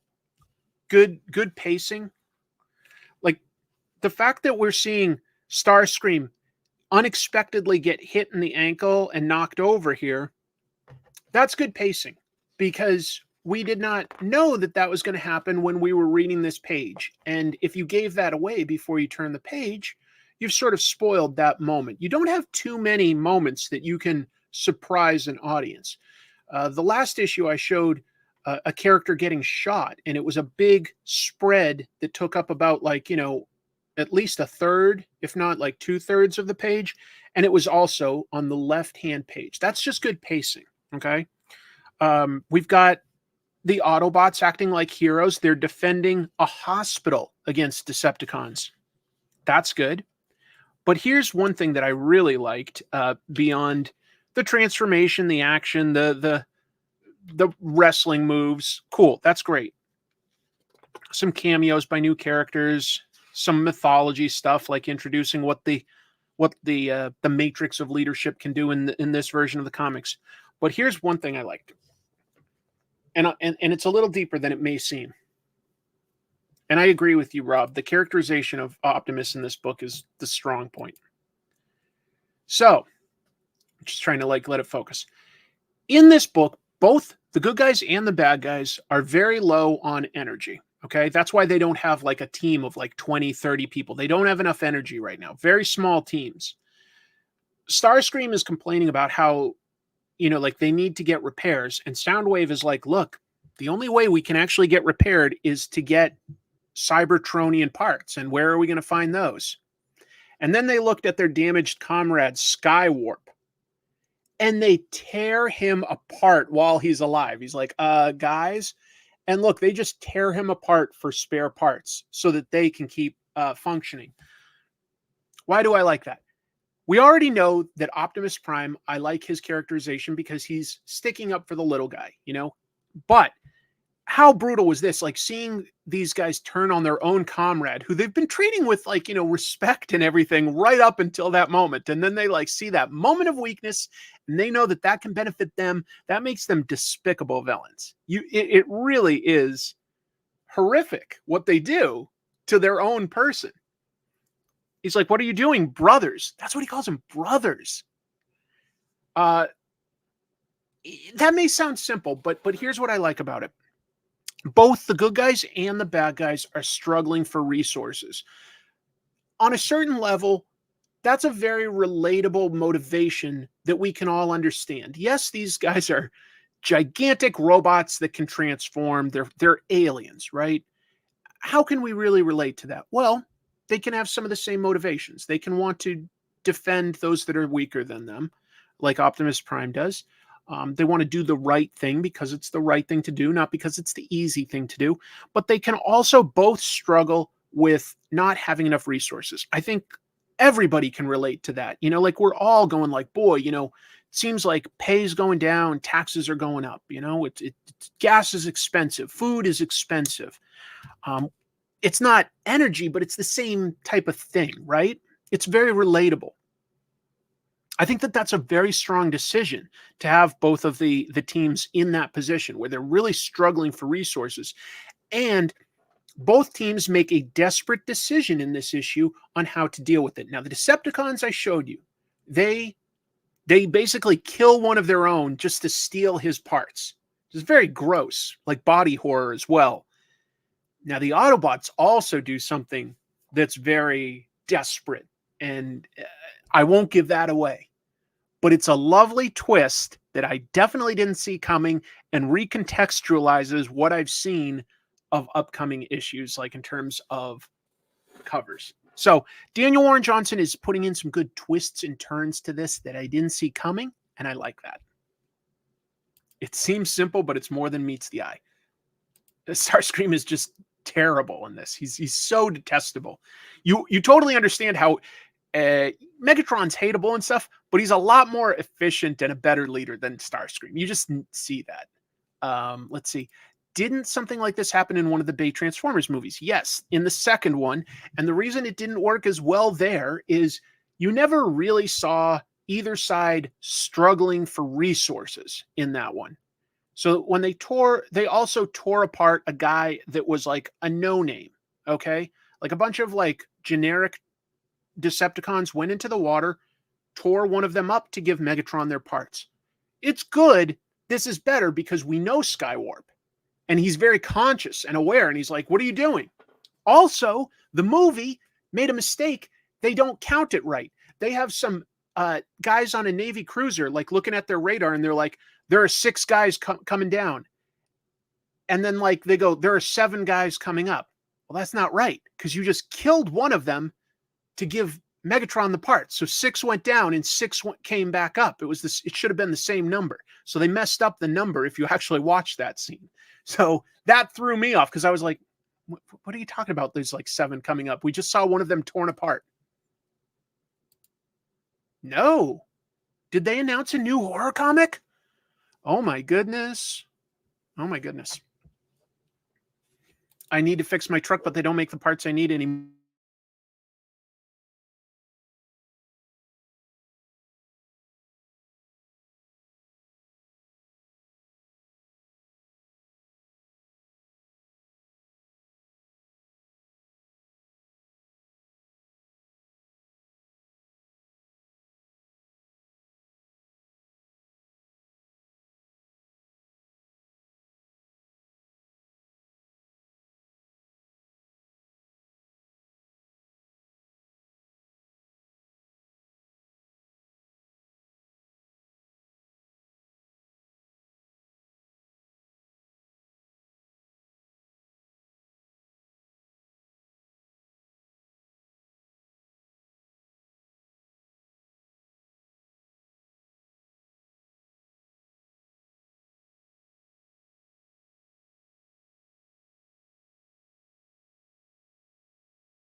hopefully you can see me.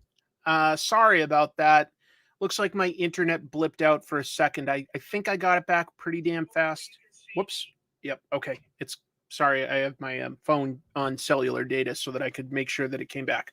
Sorry about that, everybody. Kind of beyond my control. But most of you stayed here. That's really nice to see. Thank you. Sorry about that. Tell you what, I have to add the camera again because I'm rebooting things. But I'm going to move on from Transformers to talking about another cool, important comic that came out this week, which is Ultimate Spider-Man #1. Okay, so I'm going to add that, and I'm going to, okay. So this was definitely a big one that was coming out, and I'm interested to hear some opinions on this. Let me break a little of it down. So Ultimate Spider-Man, this is a brand new continuity, okay? And it tells you everything you need to know, but it does connect a little to the Ultimates issues that they released that set up this new version of the universe. But the most important thing is we're starting with a comic with an adult, early 30-something Peter Parker, married to Mary Jane Watson, and they have 2 kids. Got a younger daughter and a little bit older son. Let me make sure that I find an image of that so you believe me. Yeah. Son and daughter. Home life. He works at the Daily Bugle with, this is another change in this universe, his Uncle Ben is alive. His Uncle Ben is a managing editor and very close. This is honestly a slightly nicer J. Jonah Jameson. Maybe some of that is Ben Parker's influence.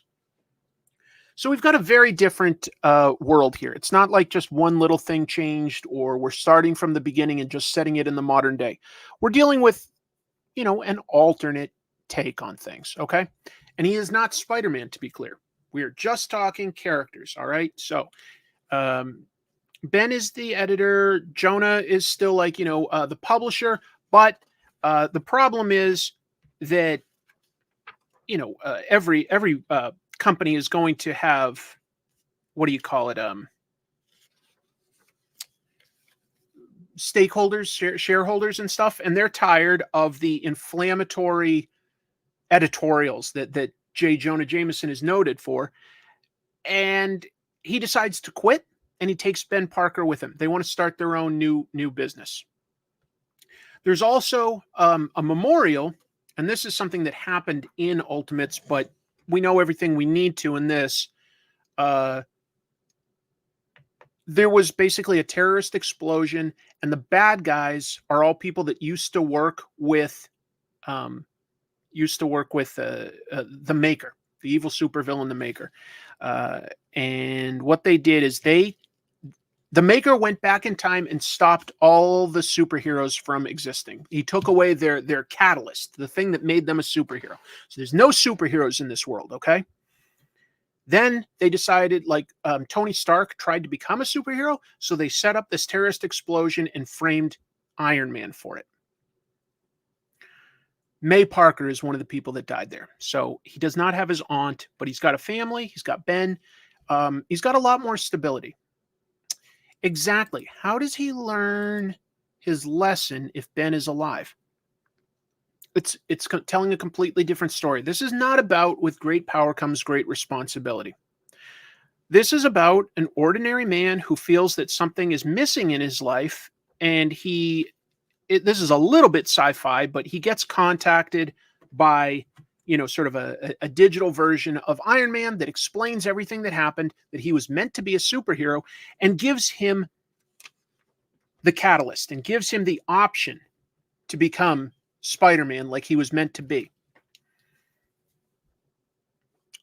I like the characterization. The artwork is fantastic.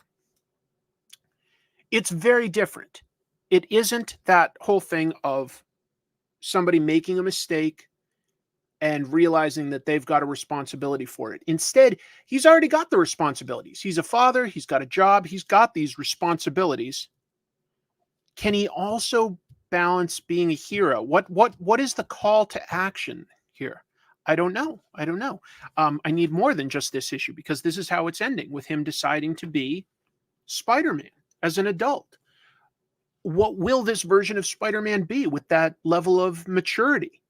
And will he have learned the same lessons? I don't know. Is Peter Parker inherently, is there something inherent to him that's a hero? Is he going to have to learn that unfortunate lesson early on? Is sort of like, not do the right thing as Spider-Man? It's possible. It's a totally different version of the superhero and his call to action. He's still Peter. Exactly right. That's really good. It's interesting, and I'm going to need to see more of this to know how much I like it. I am not against any of this setup, that it changes so many things. The original Ultimate Spider-Man was interesting, but that was really Brian Michael Bendis telling us the stories we know about Spider-Man and recontextualizing them within the modern day, and that's fine. But this is going to tell us a very different type of story, a type of with some power comes some responsibility. I don't know, but this is certainly Marvel's, top creators that they've got. Marco Checchetto is this fantastic illustrator. Jonathan Hickman has proven himself as a very good writer. I hope that there's still a little less sci-fi, a little more, what do you call it? A little more crime, street crime. But I don't know if this is, I don't know this version of Peter yet. Not completely. But I do like that he's got a happy home life, and that he's happy, but he also feels like something's missing. And that's interesting. Also, he's not like friends with Harry Osborn here. Harry Osborn's father was also killed in this bomb. Matt Murdock, you can see, is a priest in this. He's not Daredevil.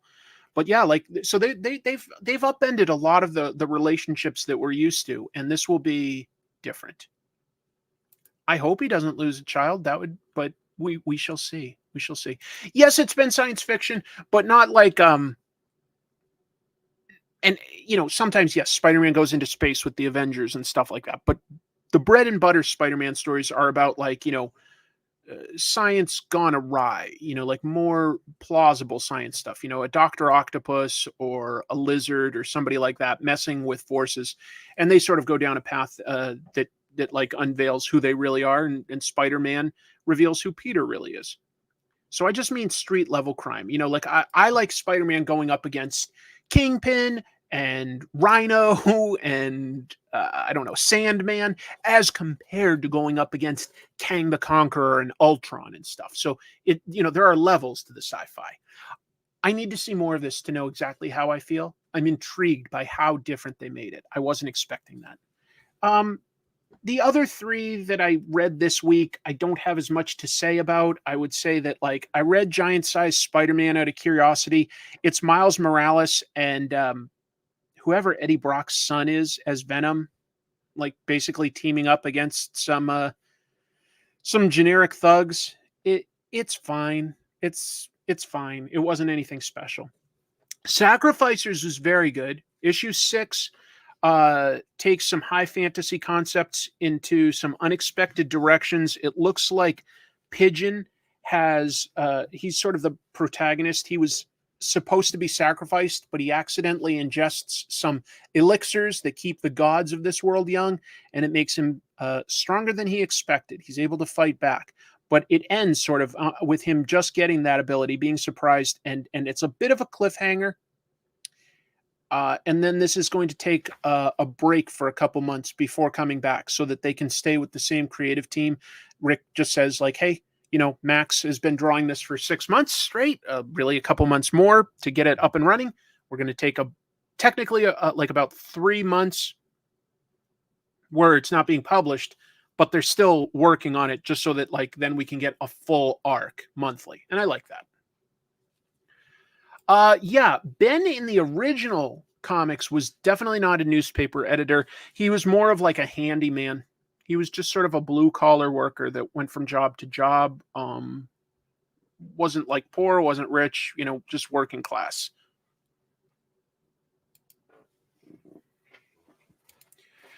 Reading Miles Morales Spider-Man issue from the same week after the giant size might help. Probably would have. Anyway. And then finally, I've been enjoying the Sensational She-Hulk, but also I will say, look, this is sort of a romance comic, and this is a girl's night out where She-Hulk goes out with Captain Marvel and Patsy Walker, Hellcat, and they talk a little bit about, like, each other's lives, but also his relationship with Jack of Hearts. It is pretty funny. They talk about how, like, Captain Marvel is their friend, but she's also sort of a buzzkill. She's too serious. So it is good, but it works better in context of staying with it. It's not something that I can easily recap and tell you that is fun. Tell you what. Yes. The original Uncle Ben was a professional uncle from Uncle's Union. I like that. That's very, very good. Oh, yeah. I've definitely heard of Jack Thompson. He's ridiculous. Just ridiculous. Yeah, I know. I think next month we get a 50th anniversary giant size Fantastic Four. So that's fun. The giant size books used to be a lot of fun. That's why I picked it up, seeing if it was something important. It's like, I think you have to kind of be reading it already to enjoy it 100%, which I'm not.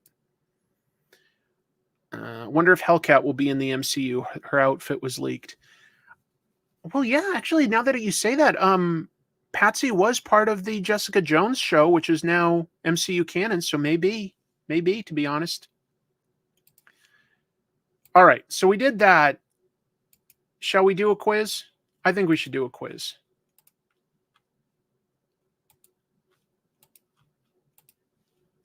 All right, here we go. Once I hit start, I think we get no more than 20 minutes to list the 500 most published Marvel characters. Characters, not superheroes and supervillains, characters. So I'm going to assume that also means supporting cast. So once I hit start, you guys are welcome to join in.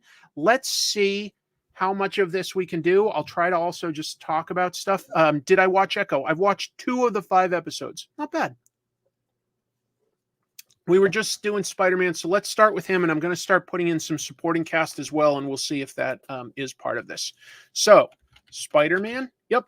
Okay, so Uncle Ben, Aunt May, Liz Allen, Flash Thompson, early characters. Let's see, Betty Brant. She was married to Ned Leeds. J. Jonah Jameson. Robbie Robertson.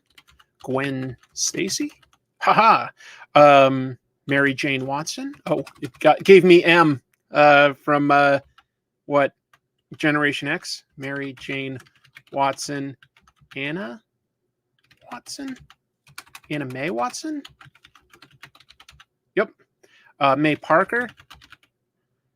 So Spider-Woman, Spider-Girl, Arachne, Spider-Man 2099. Willie Loman. Wait, no, there's no Willie Lumpkin. Nope. Let's do some of his villains. We've got Green Goblin, we've got Hobgoblin, we've got Venom and Carnage. Who was the Sinister Six? Dr. Octopus, Kraven, Mysterio, Electro, Sandman, and Vulture. Who else? Lizard, Rhino, Captain Stacy. That's a good guess. Let's see. No. I think they gave me Miles Morales. No. Who else? We did get Gwen Stacy. Spider Slayer? Tinkerer? No. How about Shocker? That's a good one. Did I do Rhino? I forget. I did. Okay. How about Chameleon? Scorpion? Tombstone? Oh, I said Tombstone. That's not quite as good. Tombstone, Hammerhead, Kingpin. Let's move into Daredevil stuff. So Bullseye, Elektra, Daredevil, Foggy, Karen. Who else did he fight? I don't know. Scarlet Spider. Right. Ben Riley. Yep. Kane. Yep. Hydro Man. Yep. So let's go with like Radioactive Man, Swordsman. Yeah. The Wall. I don't know. He's not going to be in there. The Owl. No. Too obscure. Did I get Elektra? Elektra. I did get her. Did I? How about Echo? Nope. Well, other street level characters. Moon Knight, Punisher. If I list Sandman, I'm thinking of the Frightful Four. So Wizard, Trapsters. Yep, Paste Pop Pete's in there, folks. Medusa. Let's do some Inhumans. Black Bolt. We got Medusa. We got Crystal. We got Lockjaw. Yep. Karnak, Gorgon, Triton, Maximus, Miss Marvel, Captain Marvel. Why not? Judas Traveler for most published. I don't think so. No. Yeah, sure. Somebody said Wolverine. Good. Wolverine. Actually, let's do X-Men. Oh my God, there's going to be so many mutants. Let's start at the beginning so that we don't lose place. Professor X, Cyclops, Jean Grey, Beast, Iceman, Angel, Havoc, Polaris, Moira McTaggart. Let's do the kids of these folks. Proteus and Legion. Yep. Multiple Man. Banshee. Siren. Yep. Who else was early? We got Thunderbird, Warpath, Colossus, somebody said. Changeling. How about Morph? Yep. Vanisher? I like Vanisher. That's a good guess. Yep. Dazzler and Longshot and Spiral and Mojo. Sorry, I think of some of these as a group. Mimic. Good guess. I like this, folks. Somebody said Millie the model. Oh, so let's try Patsy Walker. How about some early stuff that like also got into the comics, like Two Gun Kid, Rawhide Kid Cold. Okay, go back to the mutants. Storm, Nightcrawler, Kitty Pryde, Lockheed, Artie Maddox, Leech, Fire Fist, Skids, Richter, Boom Boom, Nick Fury, sure. Cable. That makes me think of Deadpool. But if Cable's in there, how about Hope Summers? How about Rachel Summers? Captain, I'm thinking of the Excalibur team. Captain Britain. Megan? Yep. Psylocke? Quanon? Hey, wow. Got Havoc. Oh, Domino. Domino's a good one. Good one, folks. Right. Wolfsbane. Let's do the New Mutants. So Cannonball, Sunspot, Magic, Magma, Karma, Cypher, Warlock, Omega the Unknown. Probably not published enough, but I bet Omega Red is. Sir, Lady Deathstrike, Donald Pierce. Wow. Okay. Let's do some villains. Yeah. Magneto, Toad. We'll do the Brotherhood of Evil Mutants. Mystique, Destiny, Avalanche, Blob, Pyro. Good. Yeah, I definitely did Wolverine. How about X-23? Yep. Sabretooth is a good one. Got Rusty Collins as Fire Fist. Good one, though. Oh, yeah. Mirage. Is she in there? Moonstar, then? Moonstar. Got it. Madeline Pryor. Good one. Mastermind.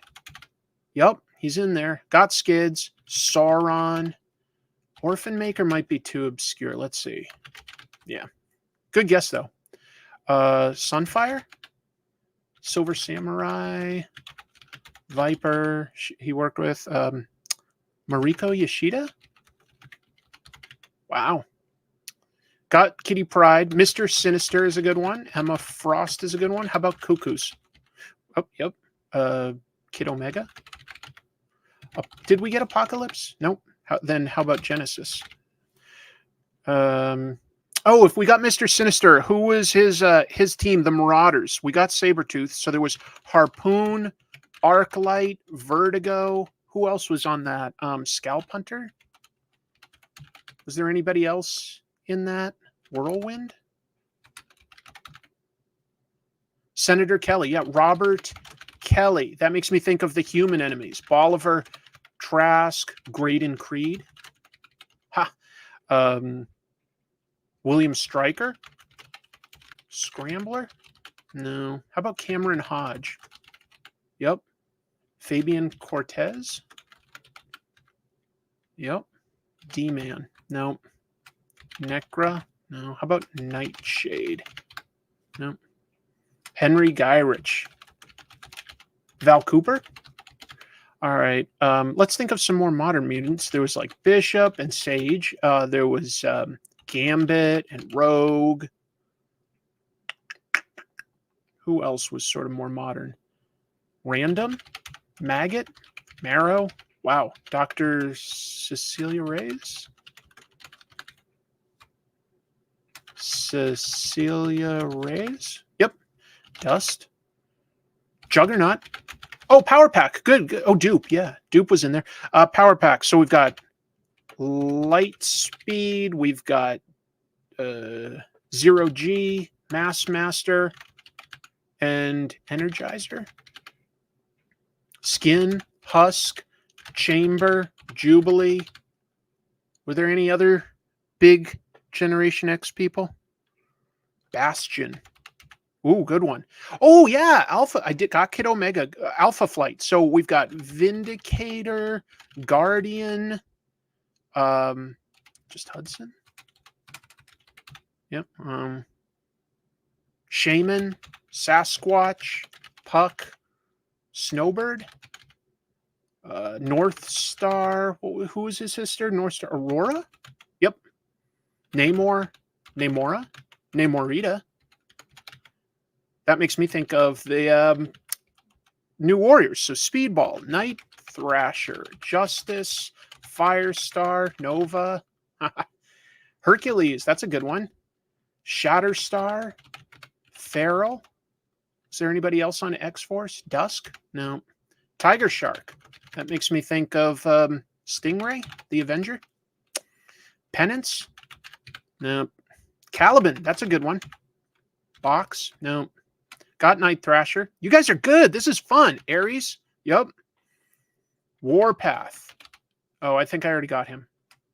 God Angel. Atuma. No, don't have Atuma.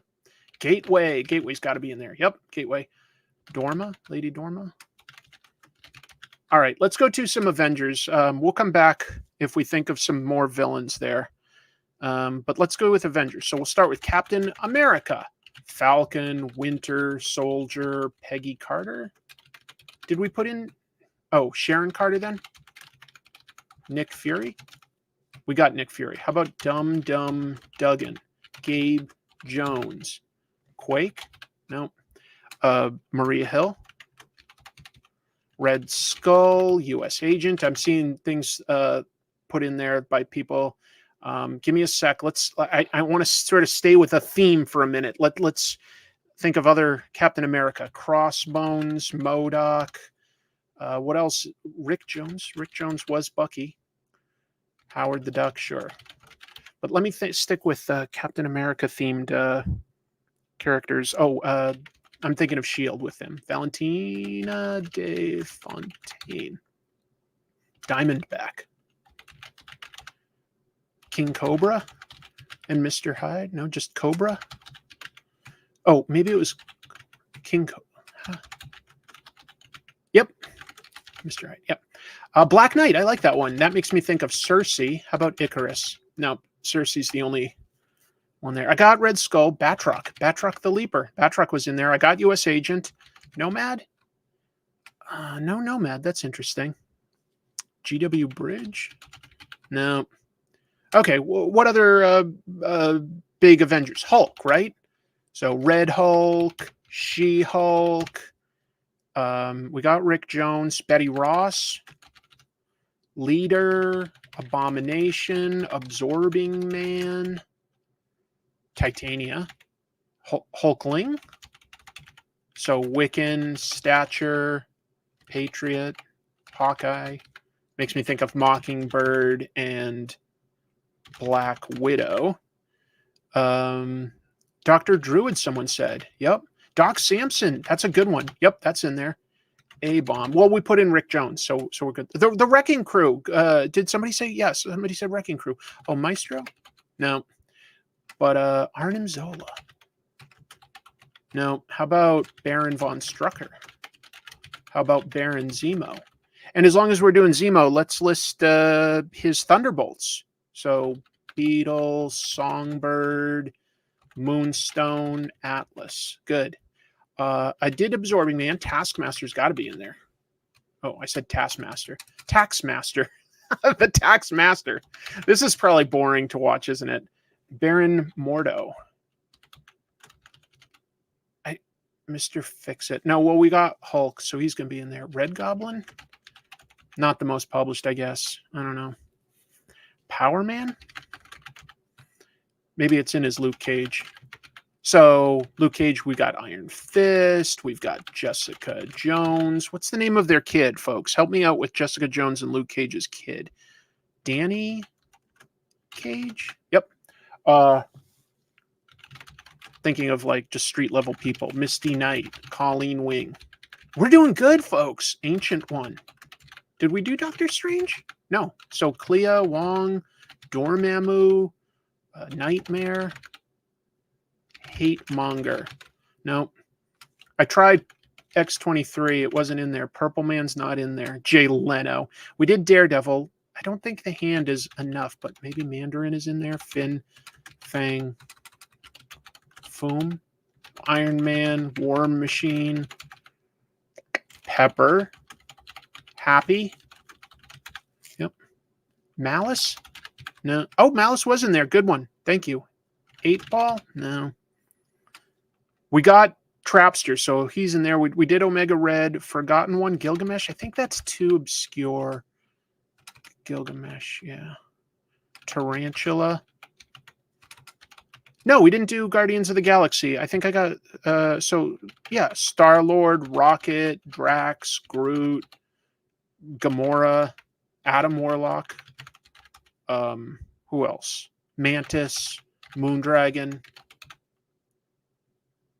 Who else is in space? Captain Universe? No. Gamora? I got Gamora, sorry. Yondu? Yondu might not. How about Vance Astro? Got him. Martinex? Okay, so they don't have the original Guardians.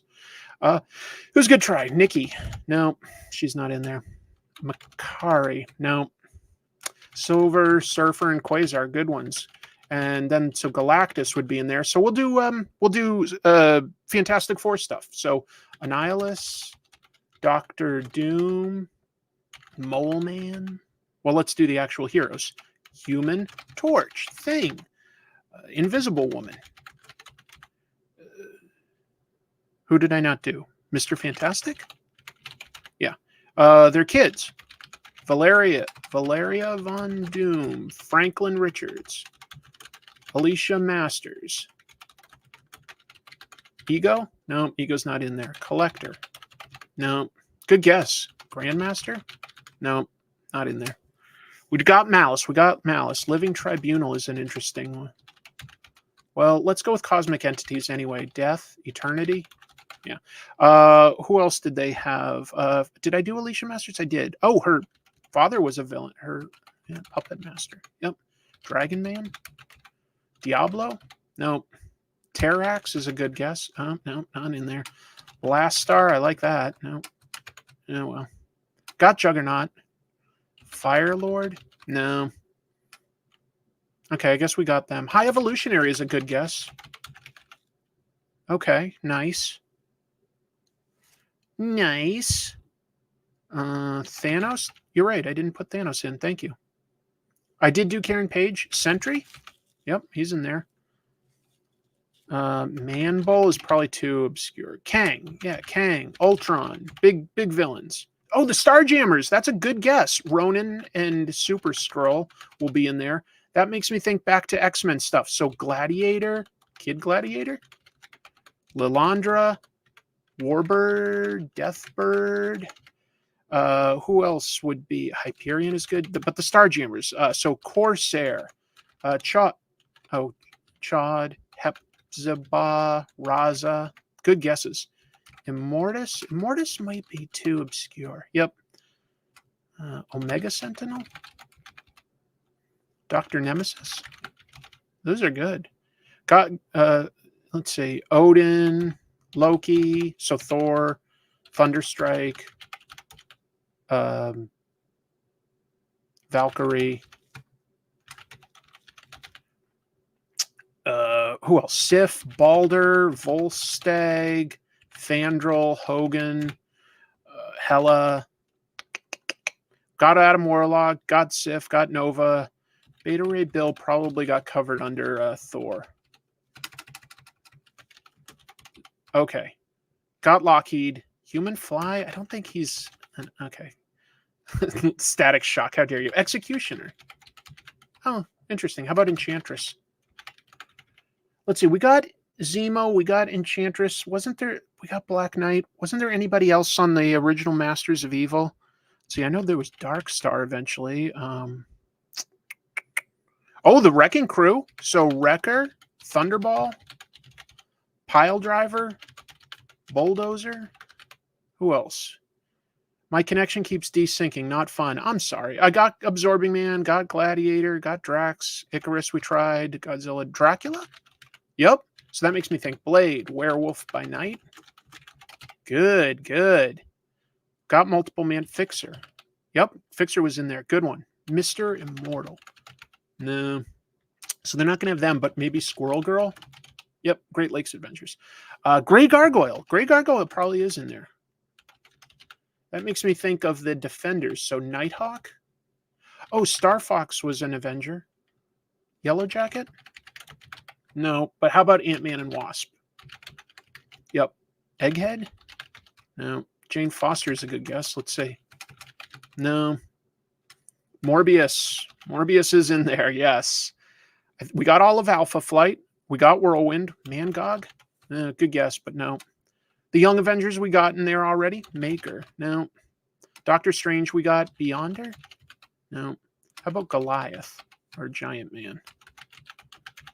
Tri-Man, you mean Triathlon? Moreland is a good guess. Elsa Bloodstone. I hope she's in there. No. How about just Bloodstone? That makes me think, though, of the next wave, Agents of Hate. So Spectrum, Machine Man, Jocasta. Got Super Skrull, Mantis. Black Panther I don't think we got. How about Shuri? Yep. Killmonger? No. Okay. That's probably all we're going to get for Black Panther then. Morgan Le Fay. I like that guess. Morgan Le Fay. No. Avalanche we got. You guys are good. You guys are good. Devil Dinosaur. Good. Deathlock. Yup. That was in there. Khazar. And that makes me think of Shanna. How about Zabu? Yeah, even Zabu's in there. Wendigo. That's a good Hulk villain. Yep, that was in there. Stilt Man. No. Empath. We definitely got Ultron. Empath was in there. Moon Boy. No. Black Goliath. Hey, that was in there. Good job. Conan? No. I think we got Toad. Yeah, we got Toad. Celestials. It's very specific, it seems. We got Abomination. We got Black Bolt. Oh, Watchers. So Uatu. Yep. Good one. Good one. Got a lot of these things that you're saying. Yeah. Medusa, Leader, Karnak. Let's see. We tried Elsa Bloodstone. Wasn't in there. Pip the Troll. Pip the Troll. No. Oh, well. Ghost Rider. No, I don't think we did. Yeah, Ghost Rider. Nice. Got Shanna. Got Mordock. Oh, that makes me think Mole Man, right? Mole Man? No, we tried him. We got him. We got him. The one above all. Oh, yeah, Claw. You're right. Claw is the enemy of Black Panther. That was in there. Phantom X. How about Eva? Yep. Got Lockjaw. Got Punisher. Solo? No. Got Leader. Android? No. Nimrod? Nimrod was in there. Already tried Sentinel. Oh, yeah, Callisto. Callisto. 2 L's, right? Callisto. Good one. Good one. Did we do Vision? No. So Scarlet Witch, Quicksilver. Wow. Had missed all those. Tried Purple Man. Got Sabretooth. Gardener. No. Tried Nomad. Got Shang-Chi. Got the Heralds of Galactus that are in there. Got Mantis. You guys are good. Let's see. We're pretty good so far. Number 74. Somebody better known than Juggernaut and Hercules still. Is Dr. Druid in there? How about Brother Voodoo? Hey, Brother Voodoo is in there. Ben Yurch? Good guess. That's nice. Grim Reaper's a decent. Yeah, not in there. Impossible Man? No. Vengeance? We know our Marvel characters. I think I got Howard the Duck, didn't I? But we might not have gotten Man-Thing. Man-Thang. Roma? No. No. Got Ant-Man, Mephisto, Quicksilver, Mandarin, Reptile. No. Hannibal King. Hannibal. No. We got Robbie Robertson. Silver Mane. Silver Sable might be in there. And Black Cat, we didn't guess. Got Moira. Forge. Forge is a good one. Oh, Forge. That was Forge. Got Sentry. Got Wonder Man. Got the Norse Gods. Got Paste Pop Pete. Got Blade. Got Banshee. Count Nefaria. No. Night Nurse might be too obscure. Yeah. Jack Cassidy? Don't know who that one is. Mesmero. Hey, Mesmero was in there. Oh, who are the other people that run the Hellfire Club? We got Emma Frost, so maybe Sebastian Shaw, Black Queen. Yeah. Karma. Got Karma. Got Longshot. Blue Marvel. No. Nico from Runaways. Nico Minoru and probably Molly Hayes. I bet the rest of them aren't in there. Crimson Dynamo? Maybe. No. Got Miles. Mastermind? Did we try him? We already got him. We got Donald Pierce. We got Craven. Madam Web. Even though they're making a movie, no, Madam Web is not in there. Genki? No, he's not going to be in there. Silk? No. Got Marvel. Oh, Black Tom Cassidy. Good one. Yep, he was definitely in there. Whiplash? No. Titanium Man. Iron Man's stuff didn't come back a lot. I see Agatha Harkness listed. Good one. Jigsaw. Cloak and Dagger. Thank you, folks. We got Amadeus Cho. Cloak. Dagger. That's a good one. That's a good one. Spot. No. Look, we're almost at 400. We got Submariner. We got Leader. The Glob. Well, we got the Blob. Minotaur. No. Hood. The Hood, maybe? Ah. The Stranger? The Champion? No. Just Champion? No. Okay. Got him. Gideon? Tried Minotaur. Got Tombstone. Spider Ham? I don't know. No. Not Madcap. We got the Eternals. Vermin? Too obscure, I guess. Good guess. Gladiator we got. Sorry. Gabe Jones we got. Cardiac? Maybe? No. Vulcan? I think we need to think of more X-Men villains. There might be a few more that I'm not thinking of. Like Frenzy? Mercury? Yeah. Arrow. Got Darkstar. These are good guesses, folks. Super Scroll got Melter? No. Tigra. Tigra's a good one. Arcade's a good one. Look at that. You guys are good. Typhoid Mary. She's got to be in. Yep, she was in there. I have no idea what this is.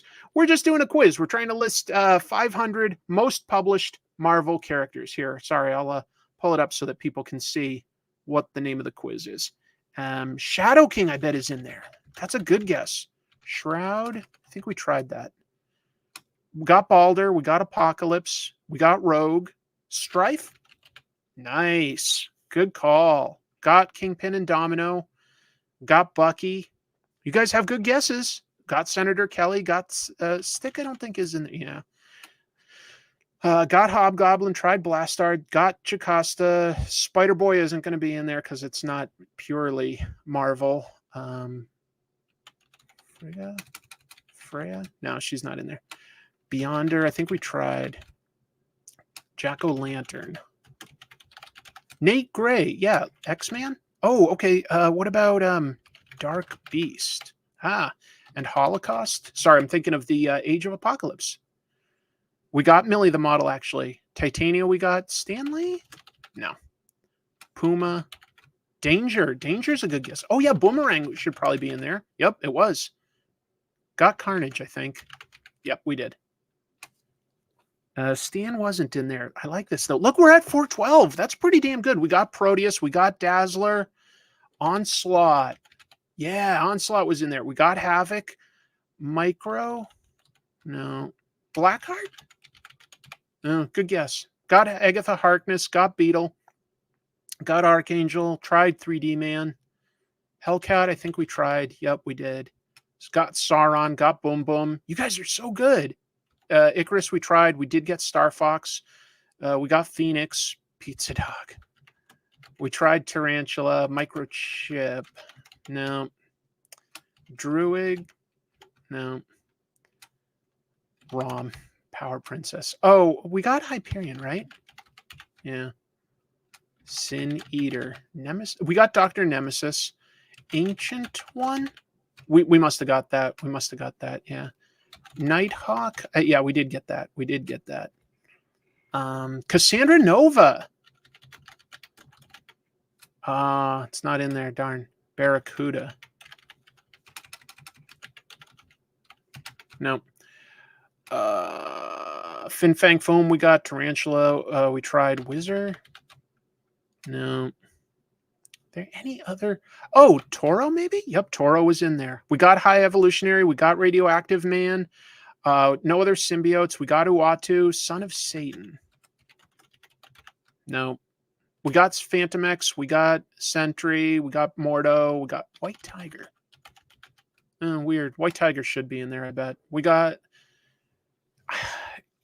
Who are the names of the individual UFOs, Philip? We got Banshee. Sugarman? Maybe. No. Got Banshee. Harashim. Yeah, I don't think they've got any of the Celestials. Null? No. Gore? Maybe too new. Maybe too new, depending on when they made this. Got Agent 13. Sandman. Molecule Man? Got Photon. Tried Zola. Ironclad? No, then they don't have the UFOs. Got Gwen Stacy. Agent X. No. Got Dum Dum Duggan. Fool Killer. We got Deathlock. Jarvis. Jarvis will be in there. Hey, good one. See, we're still thinking of them. Still thinking of them. X-Ray. No. Got Madrox. Got Mephisto. Bob. Agent of Hydra. No. How about Gwenpool? No. Spider-Gwen? No, we got it for Gwen Stacy. Taskmaster, Happy Hogan, Tombstone, Baron Mordo, Miracle Man. Just reading off what you guys are doing. Cuckoo Sisters, we got all these. Nuke? No. We got Black Cat. We got Rogue. Glenn Talbot. Good one. Still thinking of them. Blackout. Got Celine. Got Betty Ross. Ruby Tuesday. Oops, here. Got Drax, got X-23, got Spiral, Volcana. No, got Red Skull, got the Headmen. Wow, I know. Did I just take 30 minutes doing this with you folks? We got these. I think we got every armor. Still thinking of some. Tried Diablo, got Wendigo, tried Moon Girl, Quasar. I think we got. Yeah, we did. Jorella. No. Manwolf. Hey, Manwolf was in there. Very nice. Still thinking of some. You guys are good. Beak. Oh, then Zorn, Pixie, Butterfly. Yeah, the Grant Morrison era. White Rabbit. Got MODOK and Silver Surfer. Living Laser? No. Death's Head. We got Jack Russell in the sense that we got Werewolf by Night. Well, we're at 422. That's not bad. That's not bad. Graviton? I think that some of the others might be too obscure. Like, even though this person's claiming they're in the topmost published ones. We got Moon Knight. We got Thunderbolt Ross, Quicksilver, Moreland, Mr. Hyde. Matsuo Tsurayaba, Spiral and Mojo. We got Tried Collector. Phil Coulson. Hey, that was in there. Jason Wingard. We got Quentin Quire. We got the Micronauts. Wouldn't be part of this because they're Marvel characters specifically. Satana? No.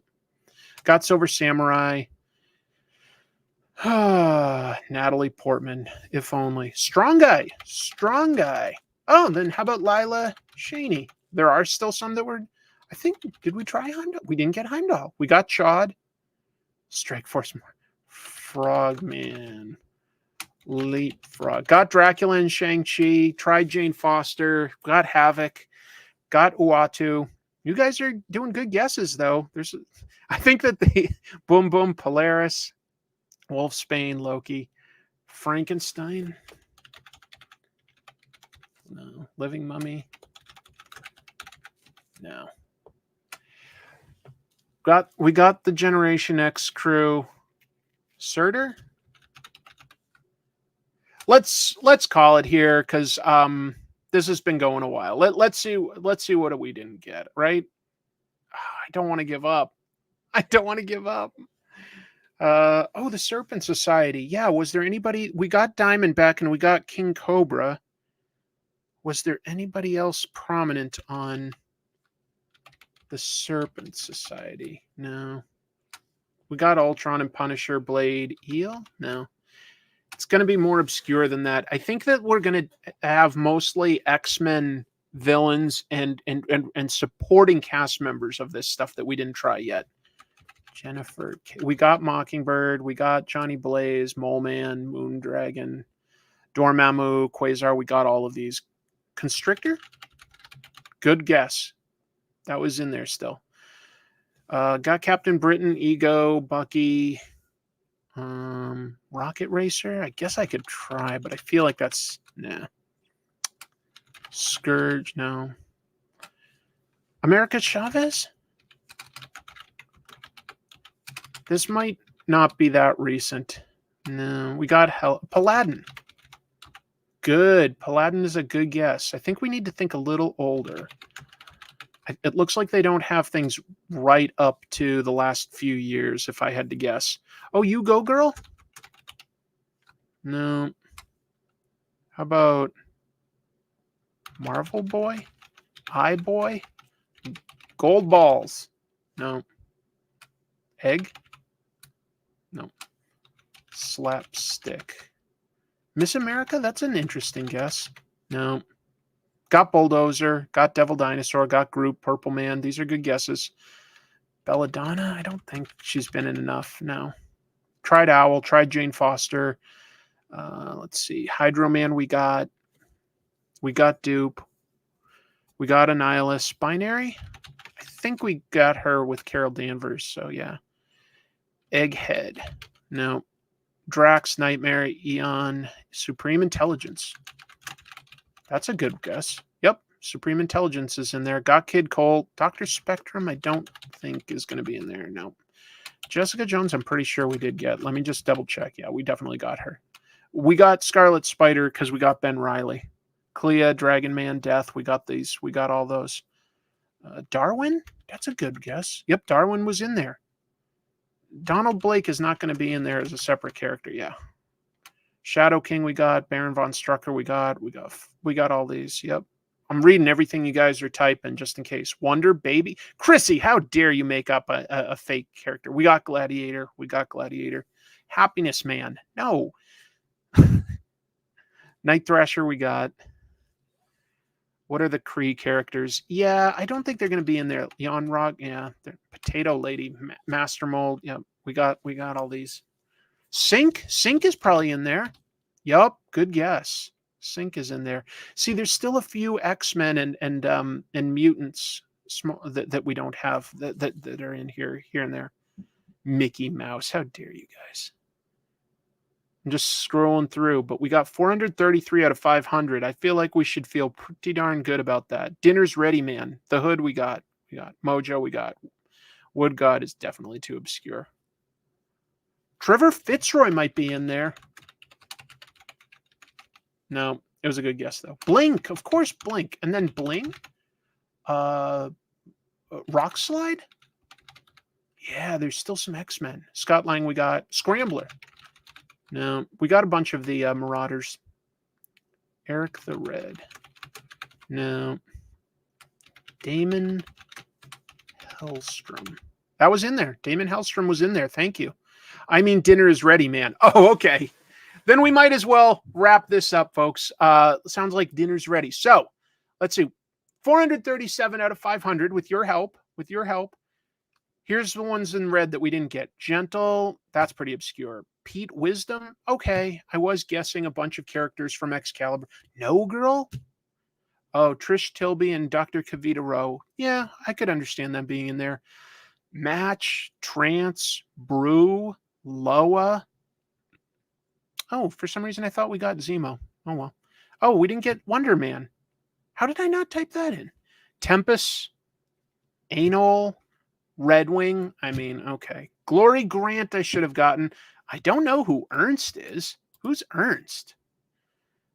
Amanda Sefton, Mad Thinker. I think we put in Tinkerer, but we never tried Mad Thinker. Nocturne, that's a pretty obscure one. Hellion, okay. I don't know Indra. Oh, shoot, I didn't type in Harry Osborn. That's an easy one. Angela, look at that. I wouldn't have guessed that. Dakin, Surge, yeah, okay. Madam Mask, that's a good Iron Man villain. Should have had that. I don't know Triage. I don't remember Izzy Cohen or Rebel Ralston. Lady Mastermind, I could have got. Transonic, Glob, Herman, Mask, yeah. Oh, darn it. I could have sworn I typed in Mephisto. I know a bunch of you suggested that one. But look at these. Hollow, Dino Manelli, Jackal, that's a fair one. Pinky Pinkerton, Joseph from the X-Men, that's fair. Tempest, Oracle, Darkhawk. Darkhawk is a biggish one. Yukio I should have got. Elixir, Oya. I don't know that one. Varanki. Isn't that Spider-Man? No, wait. Varanki is the Queen of the Skrulls, isn't it? Jack Monroe. That's Nomad. I know we tried Nomad, but we didn't think of Jack Nomad. I know everyone called out Mephisto. I'm sorry. Oh, I missed some of the Howling Commandos. Got it. Right. Dino Manelli and Pinky Pinkerton. Right. Got it. Icarus, Shark Girl, Gray Malkin. Who?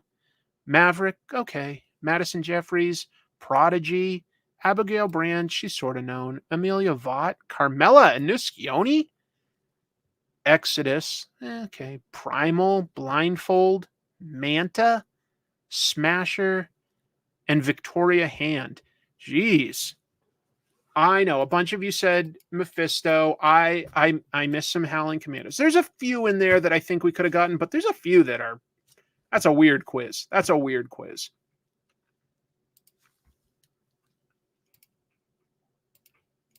Yeah, maybe they meant Icarus. But it sounds like my food's ready. So I should go. I'm sorry. I don't want it to get cold. Sorry I didn't draw tonight, but I think we had a good time talking about the news and some interesting comics. My picks of the week for most interesting comics were Transformers and Ultimate Spider-Man #1. I hope you guys had some fun trying to do that quiz. I'm really sorry that I was so confident I typed Mephisto at one point. So, whoops. But some of those were also pretty obscure. I think we got a good job. I think we did a good job. I had fun with you all. I'm going to take off, have some dinner, wear 2 sets of glasses so that I really can see extra good, and keep reading comics, folks. Double salute. Where's the off button here? Good night.